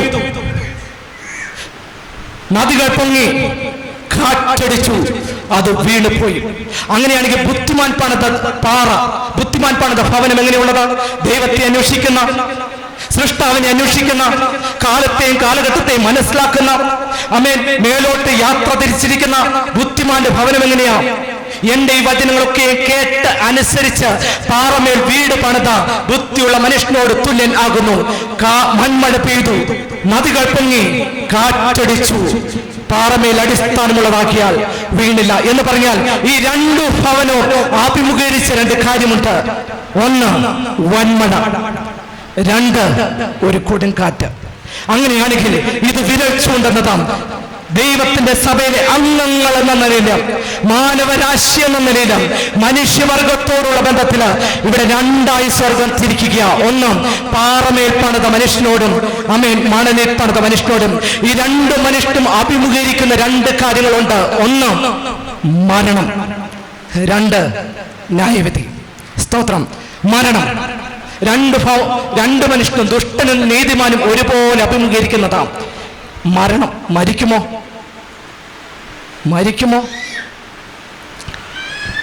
ജനനത്തെ ഇഷ്ടപ്പെടുന്ന മനുഷ്യൻ, ജീവിതത്തെ ആഘോഷിക്കുന്ന മനുഷ്യൻ മരണത്തിന് മുമ്പിൽ ആലില പോലെ വിറയ്ക്കുന്നു. എന്നാൽ ഭക്തന്മാരെ സംബന്ധിച്ചിടത്തോളം മരണം ഒരു വിശ്രമമാണ്. ഞാൻ വിഷയത്തിലേക്ക് കടക്കുന്നില്ല. മരണം എന്താണ്? മരണം ദൈവത്തിന്റെ കൽപ്പനാലംഘനം പാപമാണെങ്കിൽ പാപത്തിന്റെ ശമ്പളമാണ് മരണം. മരണം യാഥാർത്ഥ്യമാണെങ്കിൽ, മരണം അത് നാം അംഗീകരിക്കുന്നു എങ്കിൽ, മരണത്തെ നാം കണ്ണുകൊണ്ട് കാണുന്നു എങ്കിൽ മറ്റൊരു സത്യം കൂടെ വിളിച്ചു പറയട്ടെ, ഒരു ന്യായവിധിയുണ്ട്. മനസ്സിലാകുന്നു? അതായത് രണ്ട് ഭവനം ഒരുപോലെ അഭിമുഖീകരിക്കുന്ന രണ്ട് കാര്യങ്ങളാണ് പറഞ്ഞത്. ഒരു മരണമുണ്ടെന്ന് വരികിൽ മറ്റൊരു ന്യായവിധിയുമുണ്ട്. എന്താണ് ന്യായവിധിയെ കുറിച്ച് പറയുന്നത്? അപ്പോസ്തലനായ പൗലോസ് എബ്രായർക്കെഴുതിയ ലേഖനം 9-ാം അധ്യായത്തിന്റെ 27-ാമത്തെ വാക്യത്തിൽ ഇങ്ങനെ പറഞ്ഞിരിക്കുന്നു, ഒരിക്കൽ മരണവും പിന്നെ ന്യായവിധി മനുഷ്യനെ നിയമിച്ചിരിക്കുകയാൽ. സ്തോത്രം. അപ്പൊ മനുഷ്യന്റെ ജീവിതത്തിൽ ഒരു മരണമുണ്ട് എന്ന് വിശുദ്ധ തിരുവെഴുത്ത് പറയുന്നു. റോമർക്കെഴുതിയ ലേഖനം 14:10 അവിടെ ഇങ്ങനെ പറയുന്നു, നാം എല്ലാവരും ദൈവസിംഹാസനത്തിന് മുൻപാകെ നിൽക്കേണ്ടി വരുമെന്ന് വിളിച്ചു പറയുന്നു. അങ്ങനെയാണെങ്കിൽ ദൈവം തന്ന ആയുസ്സിൽ, ദൈവം തന്ന ആരോഗ്യത്തിൽ, ദൈവത്തിന്റെ സന്നിധിയിൽ ന്യായാസനത്തിന് മുൻപാകെ നിൽക്കുമെന്ന് ഈ വിശുദ്ധ തിരുവെഴുത്ത് അടിവരയിട്ടാ പറയുന്നത്. എന്തിനു വേണ്ടിയാണ് നിൽക്കുന്നത്? കൊരിന്ത്യർക്ക് എഴുതിയ 2-ാം ലേഖനം 5-ാം അധ്യായത്തിന്റെ 12-ാമത്തെ വാക്യം ഇങ്ങനെയാ പറയുന്നത്, അവനവൻ ശരീരത്തിലിരുന്നപ്പോൾ വിതച്ചത് നല്ലതാകിലും തീയതാകിലും അതിന് തക്കവണ്ണം പ്രാപിക്കേണ്ടതിന് നാം എല്ലാവരും ന്യായാസനത്തിന് മുൻപാകെ വെളിപ്പെടേണ്ടതാകുന്നു. സ്തോത്രം. അപ്പൊ നാം എല്ലാവരും ന്യായാസനത്തിന് മുൻപാകെ വെളിപ്പെടണം. ആമേൻ. അവനവൻ ചെയ്തത് നല്ലതാകിലും തീയതാകിലും അതിന് തക്കവണ്ണം പ്രാപിക്കേണ്ടതിന്. ആമേൻ. പാറമേൽ പണിത മനുഷ്യനാണെങ്കിലും മണ്ണലിൽ പണിത മനുഷ്യനാണെങ്കിലും. അപ്പൊ രണ്ടിനെയും തിരിച്ചറിയുന്നത് എങ്ങനെയാണ്? വായിച്ച എസെക്കിയേൽ പ്രവാചകന്റെ പുസ്തകം 22-ാം അധ്യായത്തിന്റെ 14-ാമത്തെ വാക്യം. എസെക്കിയേൽ 22:14 അവിടെ ഇങ്ങനെയാ പറയുന്നത്, ഞാൻ നിന്നോട് കാര്യം തീർക്കുന്ന നാളിൽ നീ ധൈര്യത്തോടെ നിൽക്കുമോ? നിന്റെ കാര്യങ്ങൾ ബലപ്പെട്ടിരിക്കുമോ എന്ന് പറഞ്ഞാൽ ദൈവത്തിന്റെ ന്യായാസനത്തിന് മുൻപാകെ കടന്നു വരുന്ന ബുദ്ധിയുള്ള പാറമേൽ പണിത ബുദ്ധിയുള്ള മനുഷ്യനായാലും മണലിൽ പണിത മനുഷ്യനായിരുന്നാലും ഒരു ദിവസം ന്യായാസനത്തിന് മുൻപാകെ വെളിപ്പെടേണ്ടി വരുമെന്ന് തിരുവചനം പറയുന്നു. എന്ന് പറഞ്ഞാൽ വെളിപ്പെടാൻ പോകുന്നത് ദൈവം കാര്യം തീർക്കുന്ന നാളിൽ നിന്റെ കാര്യങ്ങൾ ബലപ്പെട്ടിരിക്കുമോ, നീ ധൈര്യത്തോടെ നിൽക്കുമോ എന്നൊരു ചോദ്യമുണ്ട്. എന്ന് പറഞ്ഞാൽ കണക്ക് ബോധിപ്പിക്കുവാൻ നാം ഒരു ദിവസം ദൈവത്തിന് മുൻപാകെ നിൽക്കേണ്ടി വരും. എന്ന് പറഞ്ഞാൽ നാം ശരീരത്തിൽ ഇരുന്നപ്പോൾ ചെയ്തത്, ആയുസ്സോടെ ഇരുന്നപ്പോൾ, ആരോഗ്യത്തോടെ ഇരുന്നപ്പോൾ ചെയ്തത് നല്ലതായിക്കൊള്ളട്ടെ തീയതായി ആയിക്കൊള്ളട്ടെ, അതിന് തക്കവണ്ണം കൂലി വാങ്ങുവാൻ, പ്രതിഫലം വാങ്ങുവാൻ ന്യായാസനത്തിന് മുൻപാകെ നിൽക്കേണ്ടി വരും. ആമേൻ.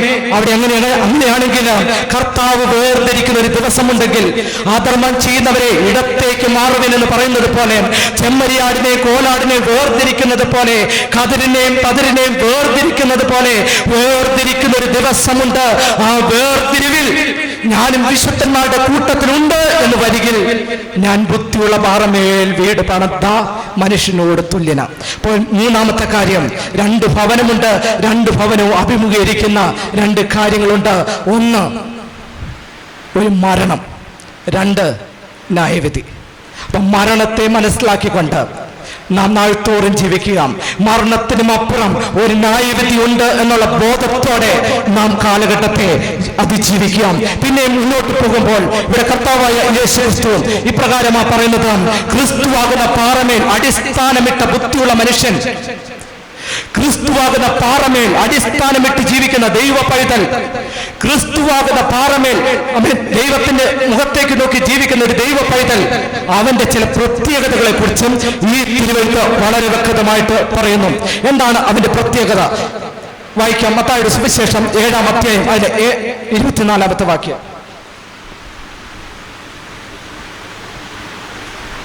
ആകയാൽ എന്റെ ഈ വചനങ്ങളെ കേട്ട് ചെയ്യുന്നവനൊക്കെയും പാറമേൽ വീട് പണിത ബുദ്ധിയുള്ള മനുഷ്യരോട് തുല്യനാകുന്നു. വന്മഴ ചൊരിഞ്ഞു, കാറ്റടിച്ചു, ആ വീട്ടിന്മേൽ അലച്ചു, അതിന്റെ വീഴ്ച വലിയതായിരുന്നു. സ്തോത്രം. പാറമേൽ വീട് പണിയുന്ന ബുദ്ധിയുള്ള മനുഷ്യന്റെ ഒന്നാമത്തെ പ്രത്യേകത എന്ന് പറഞ്ഞാൽ, അതായത് ക്രിസ്തുവാകുന്ന പാറമേൽ അടിസ്ഥാനമിട്ട് വേർതിരിക്കപ്പെട്ട ജനത്തിന്റെ ഒന്നാമത്തെ പ്രത്യേകത കർത്താവിനെ അനുസരിക്കുന്ന ജനമായിരിക്കും. സ്തോത്രം. കർത്താവിനെ അനുസരിക്കുന്ന ജനമായിരിക്കും. ഇന്നത്തെ ലോകത്തിലേക്ക് നാം നോക്കുന്നു എങ്കിൽ ഈ ലോകത്തോട് ചേർന്ന് നിൽക്കത്തക്ക വിധത്തിൽ ഇന്നുള്ള മനുഷ്യൻ തന്റെ ബുദ്ധി കൊണ്ടും യുക്തി കൊണ്ടും എഴുതി തയ്യാറാക്കിയ കൽപ്പനകൾക്കും നിർദ്ദേശങ്ങൾക്കും ഉപദേശങ്ങൾക്കും കർമ്മങ്ങൾക്കും ആചാരങ്ങൾക്കും അനുഷ്ഠാനങ്ങൾക്കും അനുസരിച്ച് ജീവിക്കുവാൻ പ്രേരിപ്പിക്കുവാനും ചെയ്യുമ്പോൾ അനവധി വ്യക്തി ജീവിതങ്ങൾ കർത്താവായ യേശു ക്രിസ്തുവിനെ രക്ഷിതാവായി സ്വീകരിക്കുവാൻ കഴിയാതെ വണ്ണം ജഡമോഹം, കൺമോഹം, ജീവനത്തിന്റെ പ്രതാപം എന്നിവയെ ലക്ഷ്യം വെച്ചുകൊണ്ട് നിത്യജീവനിലേക്ക് നമ്മെ കടത്തുവാൻ കഴിയുന്ന ദൈവത്തിന്റെ അത്യുന്നതമേറിയ വരദാനമായ ദൈവത്തിന്റെ വചനത്തെ നിഷേധിച്ചും ദൈവകൽപ്പനയെ മറന്നും അപ്പോസ്തലിക പ്രവചനിക ഉപദേശങ്ങളെ തള്ളിക്കളഞ്ഞും ഈ ലോകത്തോട് അനുരൂപപ്പെട്ട് ജീവിക്കുന്ന ഒരു മനുഷ്യനുണ്ടല്ലോ, അവനെ വിരൽ ചൂണ്ടി പറയുന്നത് മണലിന്മേൽ പണിത മനുഷ്യനാ എന്ന് പറഞ്ഞാൽ കർത്താവിന്റെ വചനം കേൾക്കാതെ ജീവിക്കുന്ന മനുഷ്യൻ. എന്നാൽ കർത്താവിനെ അനുസരിച്ച് ജീവിക്കുന്ന ഒരുവന്റെ പ്രത്യേകത എന്ന് പറഞ്ഞാൽ എന്റെ ഈ വചനങ്ങളെ കേട്ട് ചെയ്യുന്നവൻ ആയിരിക്കും. അങ്ങനെയാണെങ്കിൽ ചോദ്യം, എന്താണ് കർത്താവിന്റെ ഈ വചനത്തിന്റെ പ്രത്യേകത?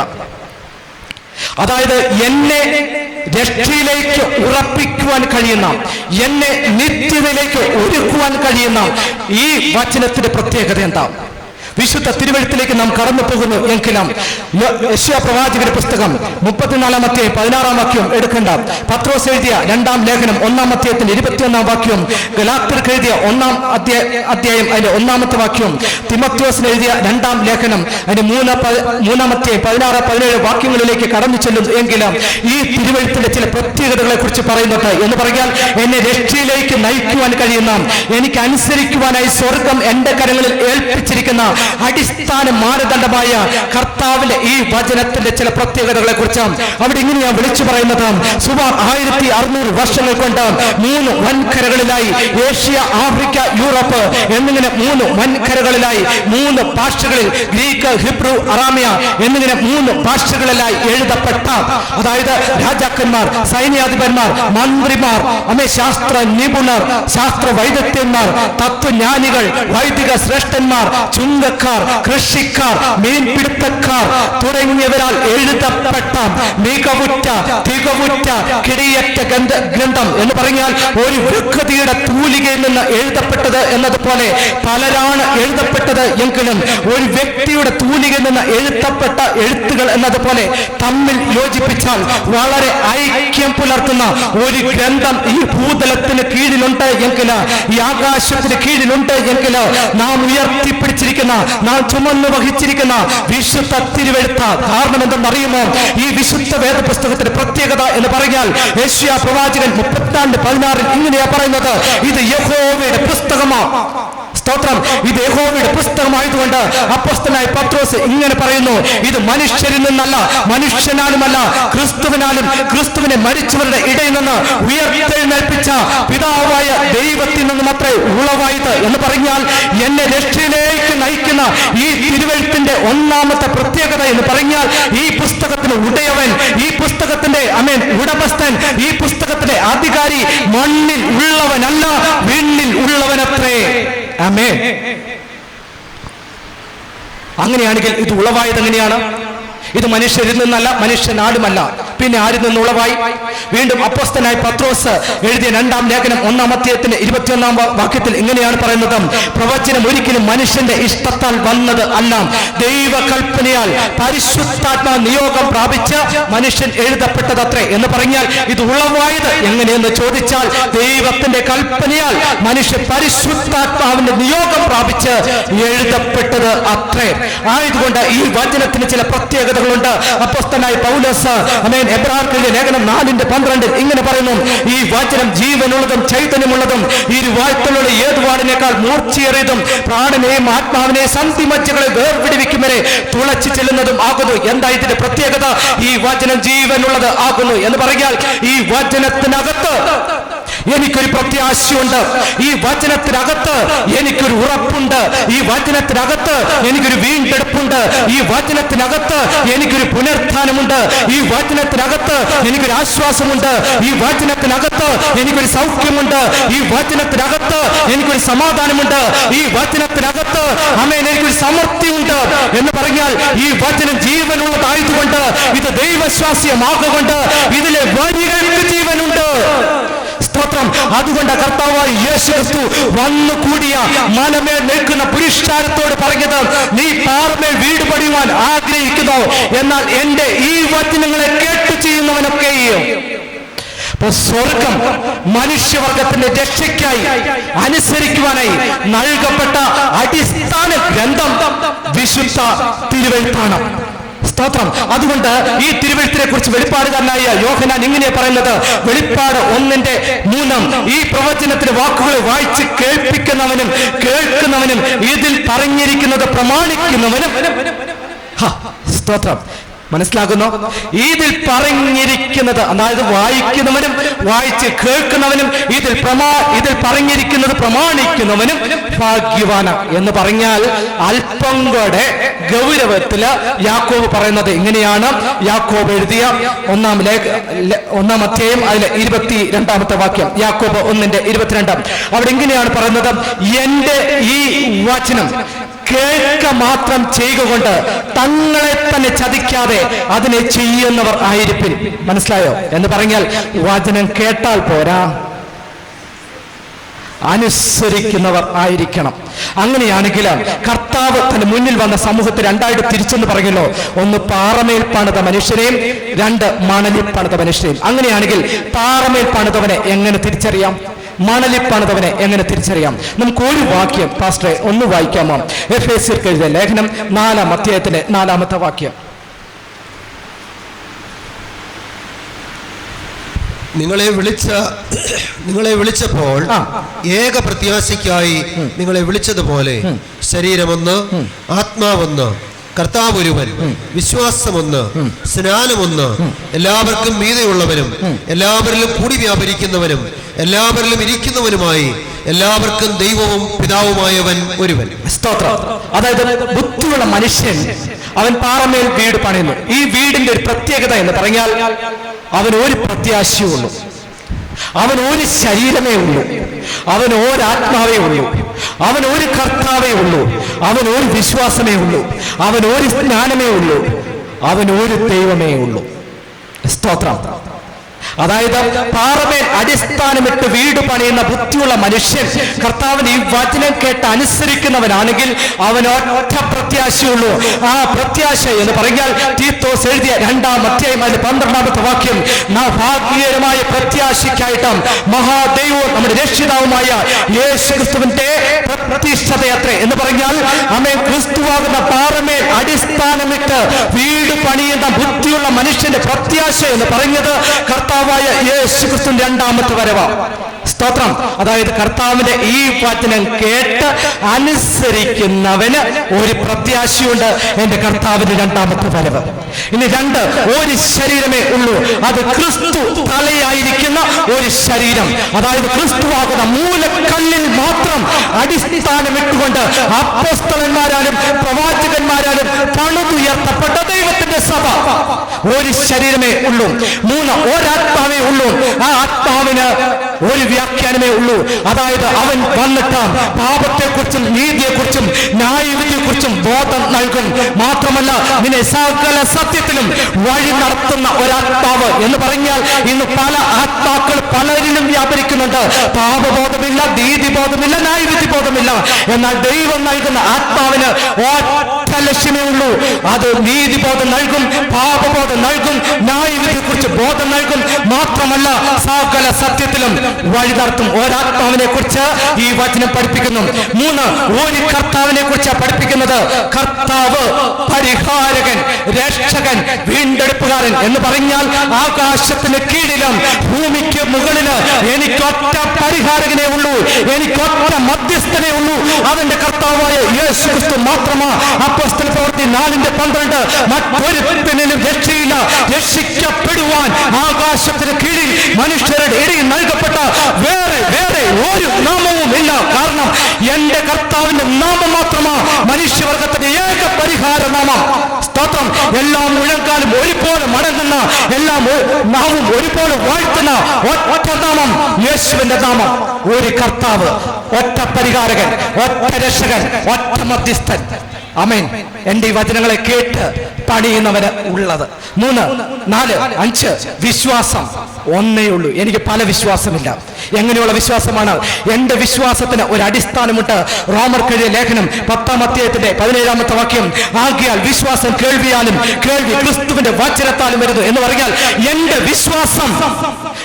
വിശ്വാസം ചാക്കോച്ചന്റെ വിശ്വാസമല്ല, എന്റെ വിശ്വാസം തോമന്റെ വിശ്വാസമല്ല, എന്റെ വിശ്വാസം മറിയാമ്മയുടേതല്ല. എന്റെ വിശ്വാസം കേൾവിയാലും ആ കേൾവി ക്രിസ്തുവിന്റെ വചനത്താലും അടിസ്ഥാനപ്പെട്ടതാ എന്ന് പറഞ്ഞാൽ എനിക്ക് ഒരു വിശ്വാസമുണ്ടെങ്കിൽ ആ വിശ്വാസത്തിന്റെ അടിസ്ഥാനം ദൈവത്തിന്റെ വചനമാണ്. ആമേൻ. ചിലർ പറയാറുണ്ട്, ഓരോരുത്തർക്കും ഓരോ വിശ്വാസം, അവനൊരു വിശ്വാസം അവനെ രക്ഷിക്കട്ടെ, അതെന്താ തെറ്റല്ലല്ലോ എന്ന് ചോദിക്കുന്ന ചിലരുണ്ട്. വേദപുസ്തകത്തിൽ അങ്ങനെ എവിടെയും പറഞ്ഞതായിട്ട് നമുക്ക് കാണുവാൻ സാധിക്കുന്നില്ല. പിന്നെ പറയുന്ന ഒരു ഭാഗം എന്ന് പറഞ്ഞാൽ, ഒരു കനാന്യ സ്ത്രീ യേശുവിന്റെ അടുക്കൽ വന്നെടുത്ത് ഇങ്ങനെ പറയുകയുണ്ടായി, നിന്റെ വിശ്വാസം നിന്നെ രക്ഷിക്കട്ടെ എന്ന്. പിന്നെ കുഷ്ഠരോഗികളായ 10 പേർ യേശുവിന്റെ അടുക്കൽ വന്നപ്പോൾ സൗഖ്യം പ്രാപിച്ചു പോയി തിരിച്ചൊരു ശമരിയക്കാരൻ കടന്നു വന്നപ്പോൾ പറഞ്ഞു, നിന്റെ വിശ്വാസം നിന്നെ രക്ഷിക്കട്ടെ എന്ന് പറഞ്ഞാൽ ചിലര് പറയും അവനവന്റെ വിശ്വാസം അവനവനെ രക്ഷിക്കട്ടെ. വേദപുസ്തകത്തിൽ അങ്ങനെ ഒന്നുമില്ല. ഉള്ളതാകട്ടെ യേശുവിന്റെ അടുക്കിലേക്ക് കടന്നു വന്നവനോട് പറയുന്നു, നീ ഏത് രീതിയിൽ എന്നിൽ നിന്ന് ആഗ്രഹിക്കുന്നു അങ്ങനെ നിനക്ക് ഭവിക്കട്ടെ എന്നർത്ഥം. എന്ന് പറഞ്ഞാൽ കുഷ്ഠരോഗികളിൽ ഒരാൾ യേശുവിന്റെ അടുക്കൽ കടന്നു വന്നിട്ട്, എനിക്ക് സൗഖ്യം തന്ന കർത്താവേ അങ്ങേക്ക് നന്ദി അർപ്പിക്കാൻ വന്നവനോടാ പറഞ്ഞത്, നിന്റെ വിശ്വാസമാണ് നിന്നെ രക്ഷിച്ചിരിക്കുന്നത് എന്ന് പറഞ്ഞാൽ അവിടെയും പോയി ഇവിടെയും പോയി അങ്ങനെ ഇരുന്നിട്ട് അവരൊക്കെ എന്നെ രക്ഷിക്കും, എന്റെ വിശ്വാസം അങ്ങനെയാണെന്ന് പറഞ്ഞാൽ നിന്നെ രക്ഷിക്കത്തില്ല. നിന്നെ രക്ഷിക്കുന്ന വിശ്വാസം യേശുവിന്റെ അടുക്കിലേക്ക് കടന്നു വന്നുകൊണ്ട് ഞാൻ എന്താണോ ആഗ്രഹിക്കുന്ന യേശുവിൽ നിന്ന് അതാണ് എന്നെ രക്ഷിക്കുന്നത്. മനസ്സിലാകുന്നോ? സ്തോത്രം. കനാന്യ സ്ത്രീ ആഗ്രഹിച്ചത് ബാലന്റെ സൗഖ്യമാണെങ്കിൽ, കുഷ്ഠരോഗി ആഗ്രഹിച്ചത് യേശു എനിക്ക് നൽകിയ സൗഖ്യത്തിന് നന്ദി അർപ്പിക്കാനാണെങ്കിൽ, യേശുവിന്റെ അടുക്കൽ കടന്നു വരുന്ന ഞാൻ യേശുവിൽ നിന്ന് എന്താണോ ആഗ്രഹിക്കുന്നത് അതെന്റെ വിശ്വാസം പോലെ എനിക്ക് ലഭിക്കും. അപ്പോൾ വിശ്വാസത്തിന് അടിസ്ഥാനം ഒന്നേ ഉള്ളൂ, അത് വിശുദ്ധ തിരുവെഴുത്തിന്റെ അടിസ്ഥാനത്തിൽ, ക്രിസ്തുവിന്റെ വചനത്തിന്റെ അടിസ്ഥാനത്തിലാണ്. 3, 4 അവസാനം 6 സ്നാനം ഒന്നേ ഉള്ളൂ.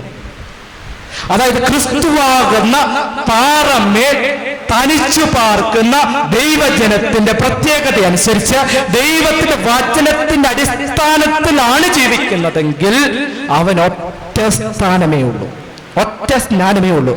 അത് കുളിപ്പിക്കലല്ല, തളിപ്പിക്കലല്ല, അത് മുങ്ങല. എങ്ങനെയുള്ള മുങ്ങല?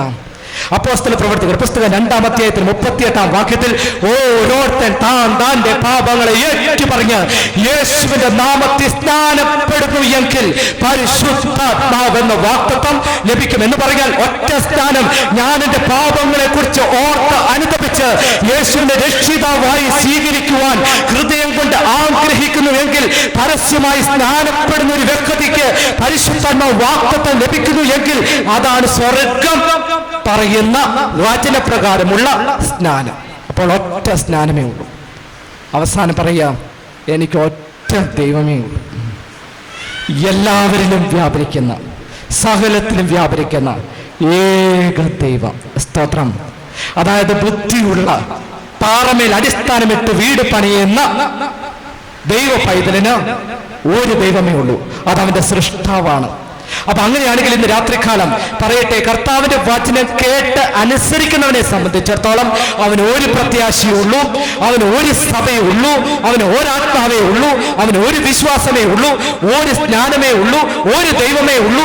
അത് ദൈവ വചനപ്രകാരം, ക്രിസ്തുവിന്റെ വചനപ്രകാരമുള്ളതത്രേ. സ്തോത്രം.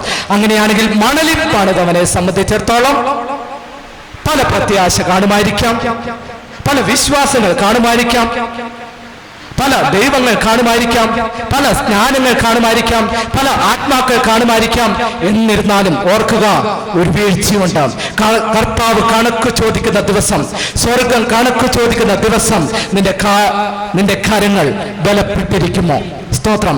അങ്ങനെയാണെങ്കിൽ ഇന്ന് രാത്രികാലം ദൈവത്തിന്റെ വചനം പറയുന്നു, ആമേൻ, ദൈവത്തെ അനുസരിക്കുവാൻ ആഗ്രഹിക്കുന്ന ദൈവത്തിന്റെ ജനത്തോട് പറയുന്നു, പാറമേൽ അടിസ്ഥാനമിട്ടുകൊണ്ട് തനിച്ചു പാർക്കുവാൻ ആഗ്രഹിക്കുന്ന ദൈവജനത്തോട് പറയുന്നു, കർത്താവിന്റെ വചനം കേട്ട് അനുസരിക്കുന്നു എങ്കിൽ നീ പാറമേൽ അടിസ്ഥാനമിട്ട ബുദ്ധിയുള്ള മനുഷ്യനാണ്.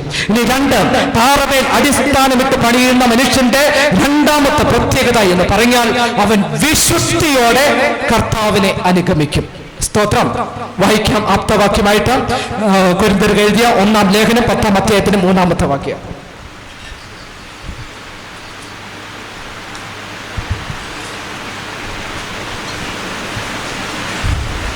എല്ലാവരും സമുദ്രത്തൂടെ കടന്നു, എല്ലാവരും മേഘത്തിലും സമുദ്രത്തിലും സ്നാനമേറ്റു മോശയോട് ചേർന്നു.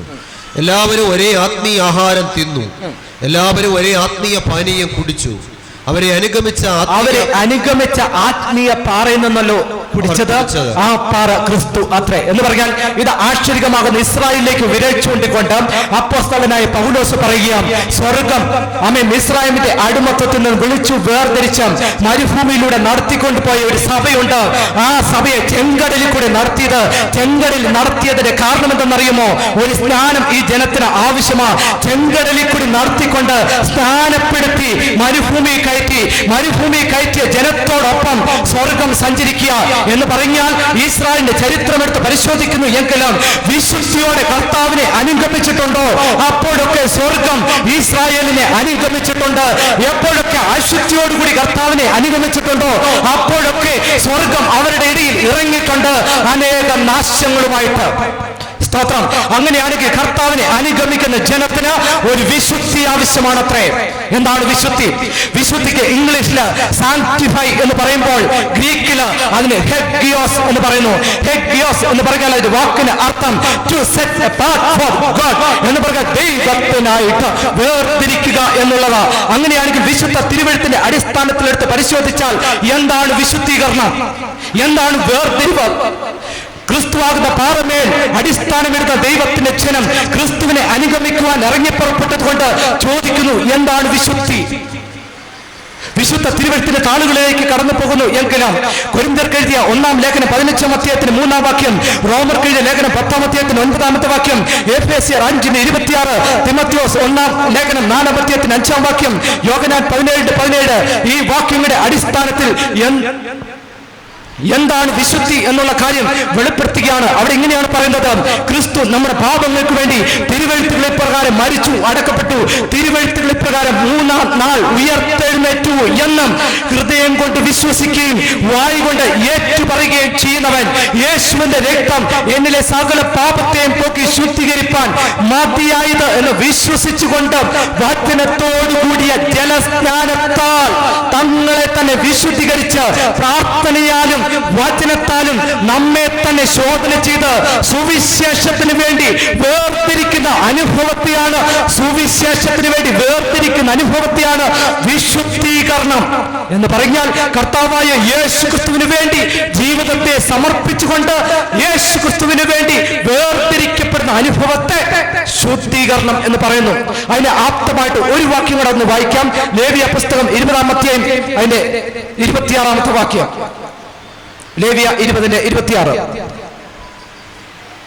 ലേവ്യ 20:26. നിങ്ങൾ എനിക്ക് വിശുദ്ധന്മാരായിരിക്കണം. ശ്രദ്ധിച്ചു കേൾക്കണമേ, നിങ്ങൾ എനിക്ക് വിശുദ്ധന്മാരായിരിക്കണം. യഹോവയായ ഞാൻ വിശുദ്ധനാകൊണ്ട് നിങ്ങളും എനിക്ക് വിശുദ്ധന്മാരായിരിക്കണം. അടുത്ത വാക്യം, നിങ്ങൾ എനിക്കുള്ളവരായിരിക്കേണ്ടതിന് ഞാൻ നിങ്ങളെ ജാതികളിൽ നിന്ന് വേർതിരിച്ചിരിക്കുന്നു. അതായത് ഇവിടെ രണ്ട് കാര്യം പറയുന്നു. അതായത് കർത്താവിനെ അനുഗമിക്കുന്ന ജനം എങ്ങനെ നടക്കണം? വിശുദ്ധി നടക്കണം. വിശുദ്ധിയിൽ ജീവിക്കുന്ന ജനം എങ്ങനെ ജീവിക്കണം? വേർതിരിക്കപ്പെട്ട് ജീവിക്കണം. സ്തോത്രം. ഇനി അങ്ങോട്ടുള്ളത് ചിലപ്പോൾ നിങ്ങൾക്ക് ഇഷ്ടപ്പെട്ടില്ല എന്ന് വരും, ഇഷ്ടപ്പെട്ടു എന്ന് വരും. എന്നിരുന്നാലും സാരമില്ല. പക്ഷെ ചില കാര്യങ്ങൾ പറയണം. തനിച്ചു പാർക്കുന്ന ജനം ജാതികളുടെ കൂട്ടത്തിൽ എണ്ണപ്പെടുന്നില്ല. അങ്ങനെയാണെങ്കിൽ തനിച്ചു പാർക്കുന്ന ജനത്തിന് ചില പ്രത്യേകതകൾ ഉണ്ടാവണം, അല്ലയോ? അതായത് ഒരാട്ടിൻകുട്ടി ചെളിക്കുഴിയിൽ വീണാൽ അത് വാപൊട്ടി മൗനമായിരിക്കത്തില്ല. ഇടയൻ കേൾക്കത്തക്ക വിധത്തിൽ അലറിക്കൊണ്ടിരിക്കും. അതിന്റെ അലർച്ച കേട്ട് കഴിയുമ്പോൾ ഇടയൻ ഓടിച്ചെന്ന് അതിനെ ചെളിക്കുഴിയിൽ നിന്ന് എടുത്ത് ഒന്ന് കഴുകിയിട്ട് വീട് ചെളിക്കുഴിയിലേക്ക് എടുത്തില്ല, പകരം അതിനെ വേർതിരിച്ച് മറ്റൊരിടത്തോട് നിർത്തും. മനസ്സിലാകുന്നോ എന്ന് പറഞ്ഞാൽ, സ്നാനപ്പെട്ട് കർത്താവിനോട് ചേർന്ന ഒരു ദൈവ പൈതൽ പരിശുദ്ധാത്മാവിനെ പ്രാപിച്ച് ദൈവസഭയുടെ അംഗമായി കർത്താവ് ഒരുക്കുന്ന ദേശത്തേക്ക് യാത്ര തുടങ്ങുമ്പോൾ അവൻ വേർതിരിക്കപ്പെട്ടവനാണ്. വേർതിരിക്കപ്പെട്ടവന് പിന്നെ ചെളിക്കുഴിയിൽ സ്ഥാനമില്ല. മനസ്സിലാകുന്നോ? അങ്ങനെയാണെങ്കിൽ തനിച്ചു പാർക്കുന്ന ദൈവത്തിന്റെ ജനത്തിന് ചില പ്രത്യേകതകൾ ഉണ്ടാകാം. അങ്ങനെ തനിച്ചു പാർത്ത രണ്ട് ജനതയെക്കുറിച്ച്, ഒരു ജനതയെക്കുറിച്ച് രണ്ട് ഭാഗങ്ങളിലായിട്ട് വിശദീകരിക്കുന്നു. പെട്ടെന്ന് പറഞ്ഞു പോവുകയാണ്. എസ്തേറിന്റെ പുസ്തകം 3-ാം അധ്യായത്തിലേക്ക് കടന്നു ചെല്ലുമ്പോൾ ഹാമാൻ അഹോശ രാജാവിനോട് ചെന്ന് പറയുന്ന ഒരു കാര്യമുണ്ട്. അങ്ങയുടെ രാജ്യത്തില് വിവിധ സംസ്ഥാനങ്ങളിലായിട്ട് ഒരു ജനം ചിന്നിച്ചെതറി കിടക്കുന്നു. എന്താ അവരിലെ വ്യത്യാസം? നമ്മുടെ നിയമത്തിൽ നിന്ന് വ്യത്യസ്തമായ ഒരു പ്രമാണം അവർക്കുമുണ്ട്. അതായത് തനിച്ചു പാർക്കുന്ന ദൈവജനത്തിന് വ്യത്യസ്തമായ ഒരു പ്രമാണമുണ്ട്. അതായത് ദാനിയേലിന്റെ കാലഘട്ടത്തിലേക്ക് വന്നാൽ, ദാരിവേശ് രാജാവിന്റെ കാലഘട്ടത്തില് ദാനിയേലിനെതിരെ കുറ്റം കണ്ടുപിടിക്കുവാനായിട്ട് ദാനിയേലിന്റെ സഹപ്രവർത്തകന്മാർ ചെന്നപ്പോൾ നോക്കിയപ്പോൾ കണ്ട ഒരേ ഒരു കുറ്റം ദൈവത്തിന്റെ ന്യായപ്രമാണം അനുസരിക്കുന്ന ഒരു കുറ്റമല്ലാതെ മറ്റൊരു കുറ്റവും കണ്ടെത്തിയില്ല. എന്ന് പറഞ്ഞാൽ ദൈവത്തിനായി വേർതിരിക്കപ്പെട്ട ജനത്തിനൊരു പ്രത്യേകത എന്ന് പറഞ്ഞാൽ അവർക്കൊരു വ്യത്യസ്തമായ ഒരു പ്രമാണമുണ്ട്. അങ്ങനെയാണെങ്കിൽ ഒരു ചോദ്യം, ഹാമാനെ അങ്ങേക്ക് എങ്ങനെ മനസ്സിലായി ഇവിടെ ഒരു ജാതി വ്യത്യസ്തമായ ഒരു പ്രമാണം അനുസരിക്കുന്നുണ്ടെന്ന് ചോദിച്ചാൽ ഹാമാൻ ഇങ്ങനെ പറയും, ഞാൻ എന്നും രാജാവിന്റെ കൊട്ടാരത്തിലേക്ക് കയറുകയും ഇറങ്ങുകയും ചെയ്യുന്നു. അവിടെ ഒരു യഹൂദനുണ്ട്, അവന്റെ പേര് മൊർദെഖായി എന്ന. ചുറ്റുമുള്ളവരൊക്കെ എന്നെ വീണ്ടും നമസ്കരിക്കുമ്പോൾ മൊർദെഖായി ആകട്ടെ നിവർന്ന് നിന്ന് എന്നെ ബഹുമാനിക്കുന്നത് പോലുമില്ല. അങ്ങനെയാണെങ്കിൽ ചോദിച്ചു മൊർദെഖായിയോട്, മൊർദെഖായിയെ ഹാമാൻ ദാരിവേശ് രാജാവിന്റെ അഹോശ രാജാവിന്റെ രണ്ടാമനായ ഹാമാനെ കണ്ടിട്ട് അങ്ങ് എന്തുകൊണ്ട് വീണ് നമസ്കരിക്കാത്തത്? ചോദ്യം മൊർദെഖായിയോട് ചോദിച്ചാൽ മൊർദെഖായി പറയും, ഞാൻ ഒരു യഹൂദനായിരിക്കുന്ന എനിക്ക് ഒരു വ്യത്യസ്തമായ പ്രമാണമുണ്ട്. എന്താണ് ആ പ്രമാണം? ഞാൻ അല്ലാതെ ഒരു അന്യ ദൈവം നിനക്കുണ്ടാകരുത്. രണ്ടാമതൊരു പ്രമാണം കൂടെ പറയുന്നുണ്ട്, ഒരു വിഗ്രഹം ഉണ്ടാക്കരുത്. മീതെ സ്വർഗത്തിലെങ്കിലും താഴെ ഭൂമിയിലെങ്കിലും ഭൂമിക്ക് കീഴെ വെള്ളത്തിലെങ്കിലും അവ ഉണ്ടാക്കുകയോ അവ നമസ്കരിക്കുകയോ സേവിക്കുകയോ ചെയ്യരുത്. എന്ന് പറഞ്ഞാൽ മനുഷ്യന്റെ മുമ്പിൽ മുട്ടുമടക്കാനോ നമസ്കരിക്കുവാനോ സേവിക്കുവാനോ ഞാൻ അനുസരിക്കുന്ന പ്രമാണം അനുവദിക്കുന്നില്ല. സ്തോത്രം. തനിച്ചു പാർക്കുന്ന ജനത്തിന് വ്യത്യസ്തമായ ഒരു പ്രമാണമുണ്ട്. ആമേൻ. ആ പ്രമാണത്തിന് പറയുന്ന പേരാ 10 കൽപ്പന. വിശദീകരിക്കുന്നില്ല, നാളെ ഒരു പക്ഷേ അതിനകത്തുണ്ട്. ഇനി 2, തനിച്ചു പാർക്കുന്ന ജനത്തിന് വ്യത്യസ്തമായ ഒരു ആരാധനയുണ്ട്. എന്താണ് ആരാധനയുടെ പ്രത്യേകത? മിസ്രൈമിൽ ഫറവോന്റെ അധികാരത്തിൽ ഇസ്രായേലിന്റെ ജനം കടന്നപ്പോൾ മോശ ചെന്നു ഫറവോനോട് ചോദിച്ചു, എന്റെ ജനത്തെ ആരാധിപ്പാൻ അങ്ങ് വിട്ടയക്കണം, ദൈവം കൽപ്പിക്കുന്നു. അപ്പൊ ഫറവോൻ ചോദിച്ചു, ആ ദൈവം എന്നോട് കൽപ്പിക്കാൻ ആരാ? ആരാധിക്കാൻ നിനക്ക് താല്പര്യമുണ്ടെങ്കിൽ അപ്പുറത്തോട്ട് മാറിയിരുന്നങ്ങ് ആരാധിച്ചോ. മോശ പറഞ്ഞു, അത് പറ്റത്തില്ല. കാരണം എന്റെ ദൈവം പ്രപഞ്ചത്തിന്റെ സൃഷ്ടിതാവ്, നിന്റെ ദൈവം എന്റെ ദൈവത്തിന് യാഗമാ. നിന്റെ നാട്ടിലിരുന്നു കൊണ്ട് അതിന്റെ തോല് വരിഞ്ഞ് മാംസം കഷ്ണമായി കീറി തീയിലിട്ട് ചുട്ടെടുക്കുമ്പോൾ നിന്റെ ദൈവത്തിന്റെ കാര്യമോർത്ത് നീ എന്ത് ചെയ്യും? പ്രകോപനപ്പെടും. അതുകൊണ്ട് അഡ്ജസ്റ്റ് ചെയ്തിട്ടുള്ള ആരാധനയ്ക്ക് ഞാനില്ല. എന്റെ ജനത്തെ വിട്ടയക്കാൻ ദൈവം ചെയ്യുന്നു, കൽപ്പിക്കുന്നു. എന്ന് പറഞ്ഞാൽ തനിച്ചു പാർക്കുന്ന ദൈവജനത്തിന് വേറിട്ടൊരു ആരാധനയുണ്ട്.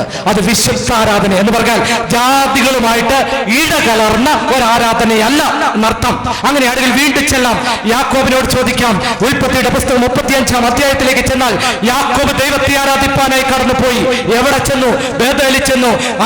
യാക്കോബ് സ്വന്തം ദേശം വിടുമ്പോൾ, ഭവനം വിടുമ്പോൾ, അപ്പന്റെ ഭവനത്തിൽ നിന്ന് ഇറങ്ങിയോടുമ്പോൾ ബേഥേൽ ലൂസ് എന്ന വൻകാട്ടിൽ നിൽക്കുമ്പോൾ സ്വപ്നത്തിൽ യാക്കോബിന് ദൈവം പ്രത്യക്ഷപ്പെട്ടപ്പോൾ നിന്റെ അപ്പന്റെ ഭവനത്തിലേക്ക് ഞാൻ സൗഖ്യത്തോടെ മടക്കിക്കൊണ്ടുവരുമെന്ന് പറയുന്നു. അങ്ങനെ സൗഖ്യത്തോടെ മടക്കിക്കൊണ്ടുവരുന്നു എങ്കിൽ ഞാൻ ദർശനം കണ്ട ഈ സ്ഥലം ദൈവത്തിന്റെ ആലയമായിരിക്കുമെന്ന് പറഞ്ഞു. നീ എന്റെ ദൈവമായിരിക്കുമെന്ന് പറഞ്ഞു. എന്റെ ദശാംശമൊക്കെ നിനക്കായിരിക്കുമെന്ന് പറഞ്ഞു. ദൈവം വാക്കുപാലിച്ചു. ദൈവം അവനെ കൂട്ടിക്കൊണ്ടുവന്നു ബേഥേലിലേക്ക്. അങ്ങനെ ഇരുന്നപ്പോൾ യാക്കോബ് തന്റെ ഭാര്യമാരോട് പറഞ്ഞു, ലേയോടും റാഹേലോടും പുത്രന്മാരോടും പുത്രിമാരോടും, വാ നമുക്ക് ദൈവത്തെ ദൈവത്തെ ആരാധിക്കണം. പണ്ട് ഞാൻ 21 വർഷങ്ങൾക്കും അപ്പുറം ദൈവത്തോടൊരു സന്ധി ചെയ്തിരുന്നു. ആ സന്ധി ഇന്ന് രാത്രികാലം സ്വർഗം എനിക്ക് വേണ്ടി നിവർത്തിച്ചിരിക്കുന്നു. ഞാൻ ഏകനായി ഒരു വടിയുമായി ഒരു പൊക്കളുമായി ഈ ജോർദാൻ അക്കരെ കടന്നു.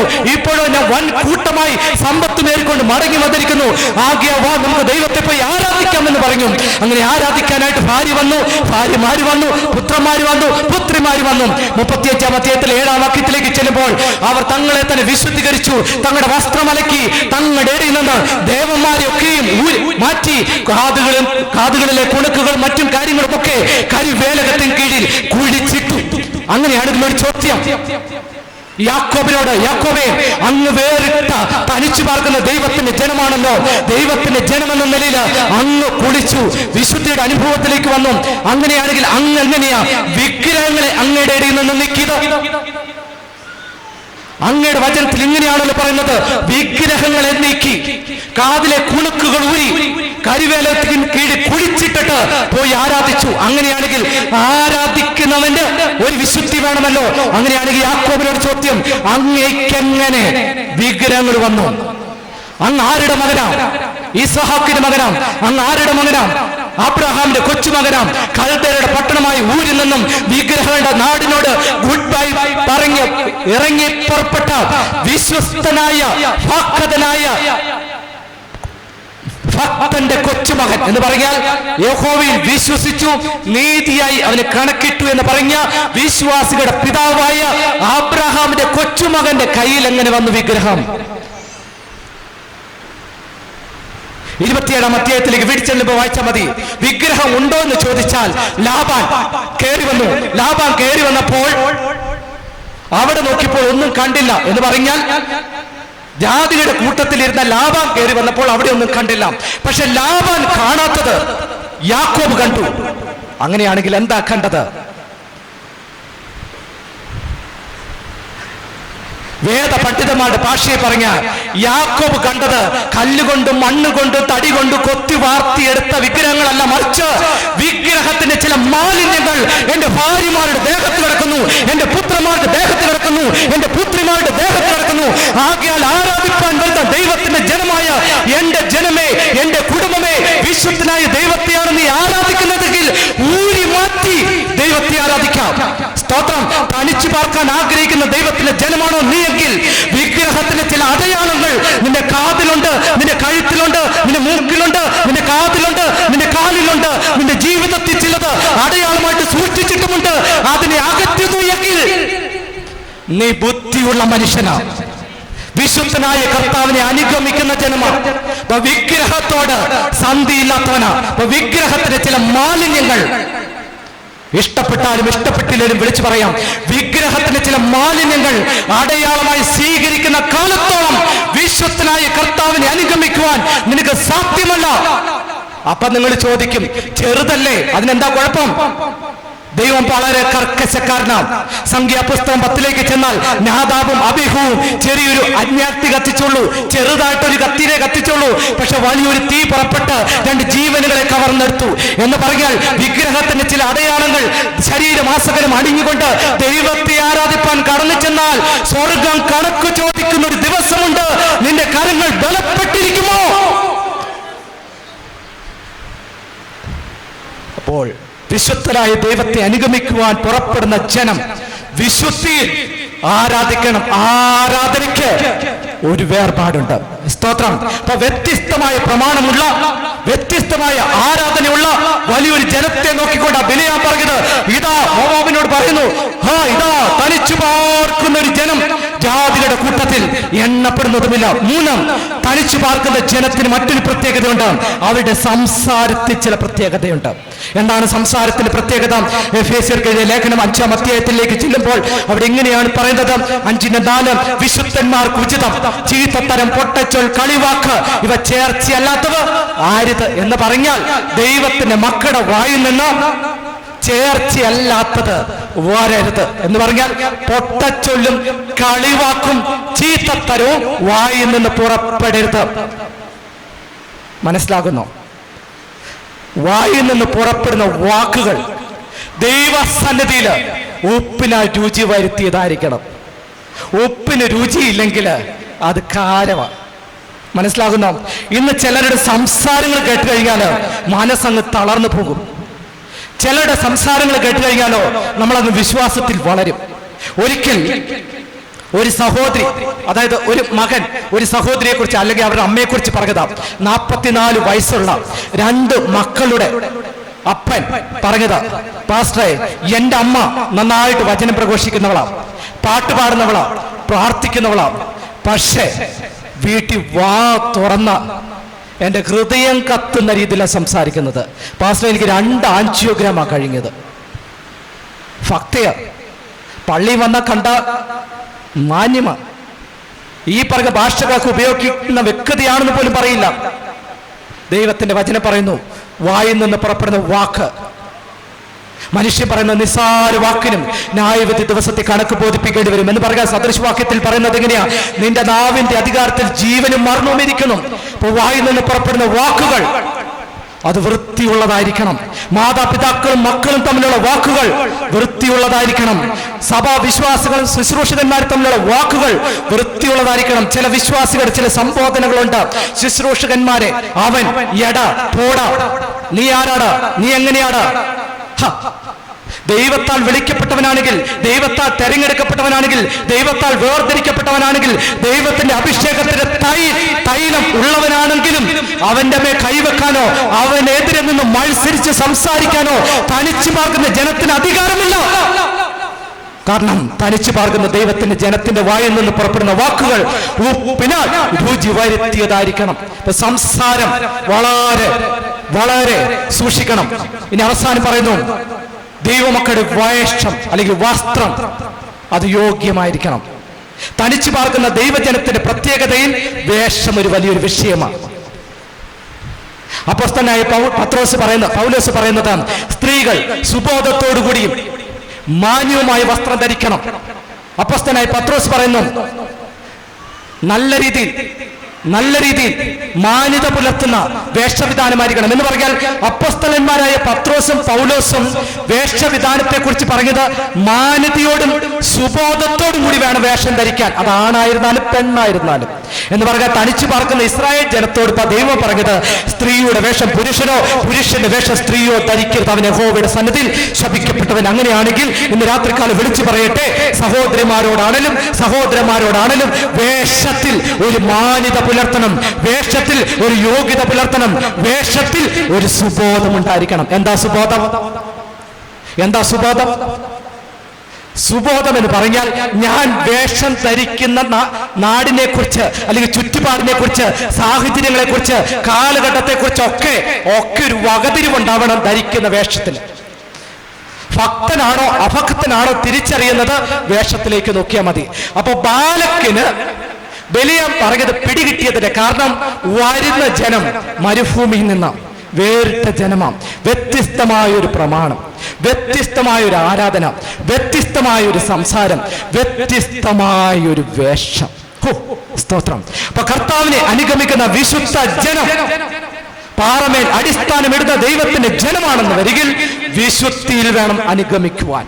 ഇനി 3, കർത്താവിന്റെ 2ാമത്തെ വരവിനായിട്ട് വിശുദ്ധിക്കായിട്ട് ഒരുങ്ങുന്നവർ എന്ന് പറഞ്ഞാൽ വീണ്ടും വരവിനായി ഒരുങ്ങുന്നവർ. ആമേൻ. ലൂക്കോസ് എഴുതിയ സുവിശേഷം 21-ാം അധ്യായം 28-ാമത്തെ വാക്യം അവിടെ ഇങ്ങനെയാണ് പറയുന്നത്, ഇത് സംഭവിച്ചു തുടങ്ങുമ്പോൾ നിങ്ങളുടെ വീണ്ടെടുപ്പ് അടുത്തു വരുന്നത് കൊണ്ട് നിവർന്ന് തല പൊക്കുവേൻ. കാലഘട്ടത്തെയും സാഹചര്യത്തെയും ചുറ്റുപാടുകളെയും ഒക്കെ മനസ്സിലാക്കിക്കൊണ്ട് നിവർന്ന് തല പൊക്കുന്ന ഒരു ദൈവത്തിന്റെ ജനം. കർത്താവിന്റെ 2ാമത്തെ വരവ് സമാഗതമായിരിക്കുന്നല്ലോ. എന്റെ കർത്താവിന്റെ വരവിന്റെ ധ്വനി നാം കേട്ടു തുടങ്ങിയിരിക്കുന്നല്ലോ. കാഹള ശബ്ദങ്ങൾ കേട്ടു തുടങ്ങിയിരിക്കുന്നല്ലോ. കർത്താവിന്റെ വരവിനെ വിളിച്ചറിയിക്കുന്ന സംഭവങ്ങൾ നാം കണ്ടു തുടങ്ങിയിരിക്കുന്നല്ലോ. ലോകത്തിന്റെ ദേശത്തിന് വിവിധ ഭാഗങ്ങളിൽ നടക്കുന്ന യുദ്ധങ്ങൾ കാണുമ്പോൾ, കുടുംബ അന്തരീക്ഷങ്ങൾ വഷളായി ഇരിക്കുന്നത് കാണുമ്പോൾ, മനുഷ്യർ തമ്മിലുള്ള സ്നേഹബന്ധങ്ങൾ കുറഞ്ഞുകൊണ്ടിരിക്കുന്നത് കാണുമ്പോൾ, അവിശ്വാസമുള്ള ഒരു തലമുറ വളർന്നുകൊണ്ടിരിക്കുന്നത് കാണുമ്പോൾ മനസ്സിലാക്കിക്കൊള്ളുക, കർത്താവിന് വരവടുത്തിരിക്കുന്നു. ദൈവത്തിന്റെ ജനം നിവർന്ന് തല പൊക്കണം. സ്തോത്രം. നിവർന്ന് തല പൊക്കണം. അതെ, ബിലിയാം നോക്കിയപ്പോൾ തനിച്ചു പാർക്കുന്ന ഒരു ജനത്തെ കണ്ടത്. അങ്ങനെയാണെങ്കിൽ ഇന്ന് രാത്രികാലം തനിച്ചു പാർക്കുന്ന ഒരു ജനം നിവർന്ന് തല പൊക്കി കർത്താവിന്റെ രണ്ടാമത്തെ വരവിന് വേണ്ടി ഒരുങ്ങണം.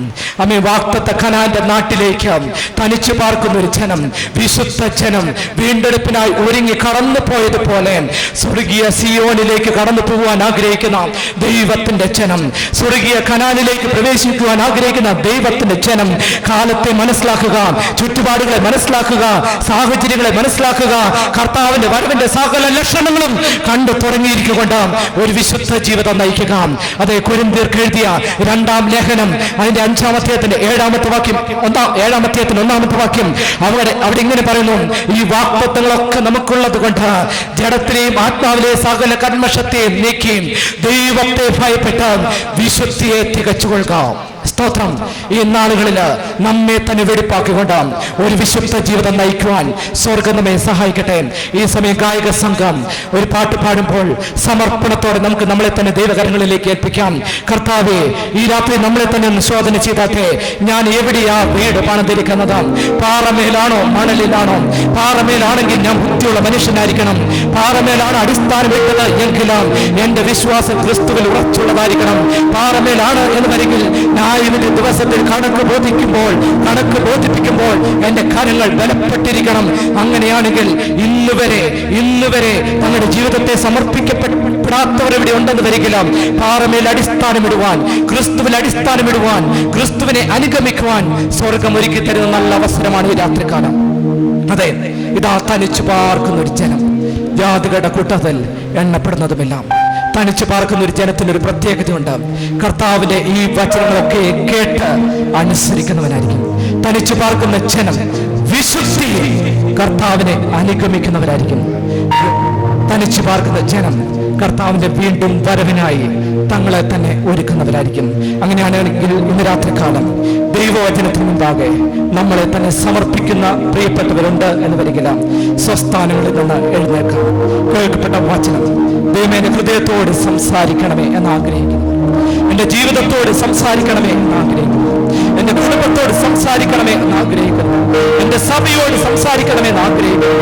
ഞാൻ പ്രതിദാനം ചെയ്യുന്ന എന്റെ ചുറ്റുപാടുകളോട് സംസാരിക്കണമേ എന്ന് ആഗ്രഹിക്കുന്നു. തങ്ങളെ തന്നെ സമർപ്പിച്ചാട്ടെ. ഈ വചനം നിങ്ങളെ വേദനിപ്പിക്കുവാനല്ല, മുറിപ്പെടുത്തുവാനല്ല. ഈ വചനം നിങ്ങളോട് വിരഴിച്ചുകൊണ്ടെന്ന ഒരാലോചനയാണ്. നിങ്ങളെ തന്നെ ഒരുക്കുവാൻ, നിത്യതയ്ക്ക് വേണ്ടി ഒരുക്കുവാൻ, കർത്താവിന്റെ രണ്ടാമത്തെ വരവിന് വേണ്ടി ഒരുക്കുവാൻ ഈ വചനം നമ്മളെ സഹായിക്കുമാറാകട്ടെ. ഗായക സംഘം പാടിയാട്ടെ.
You're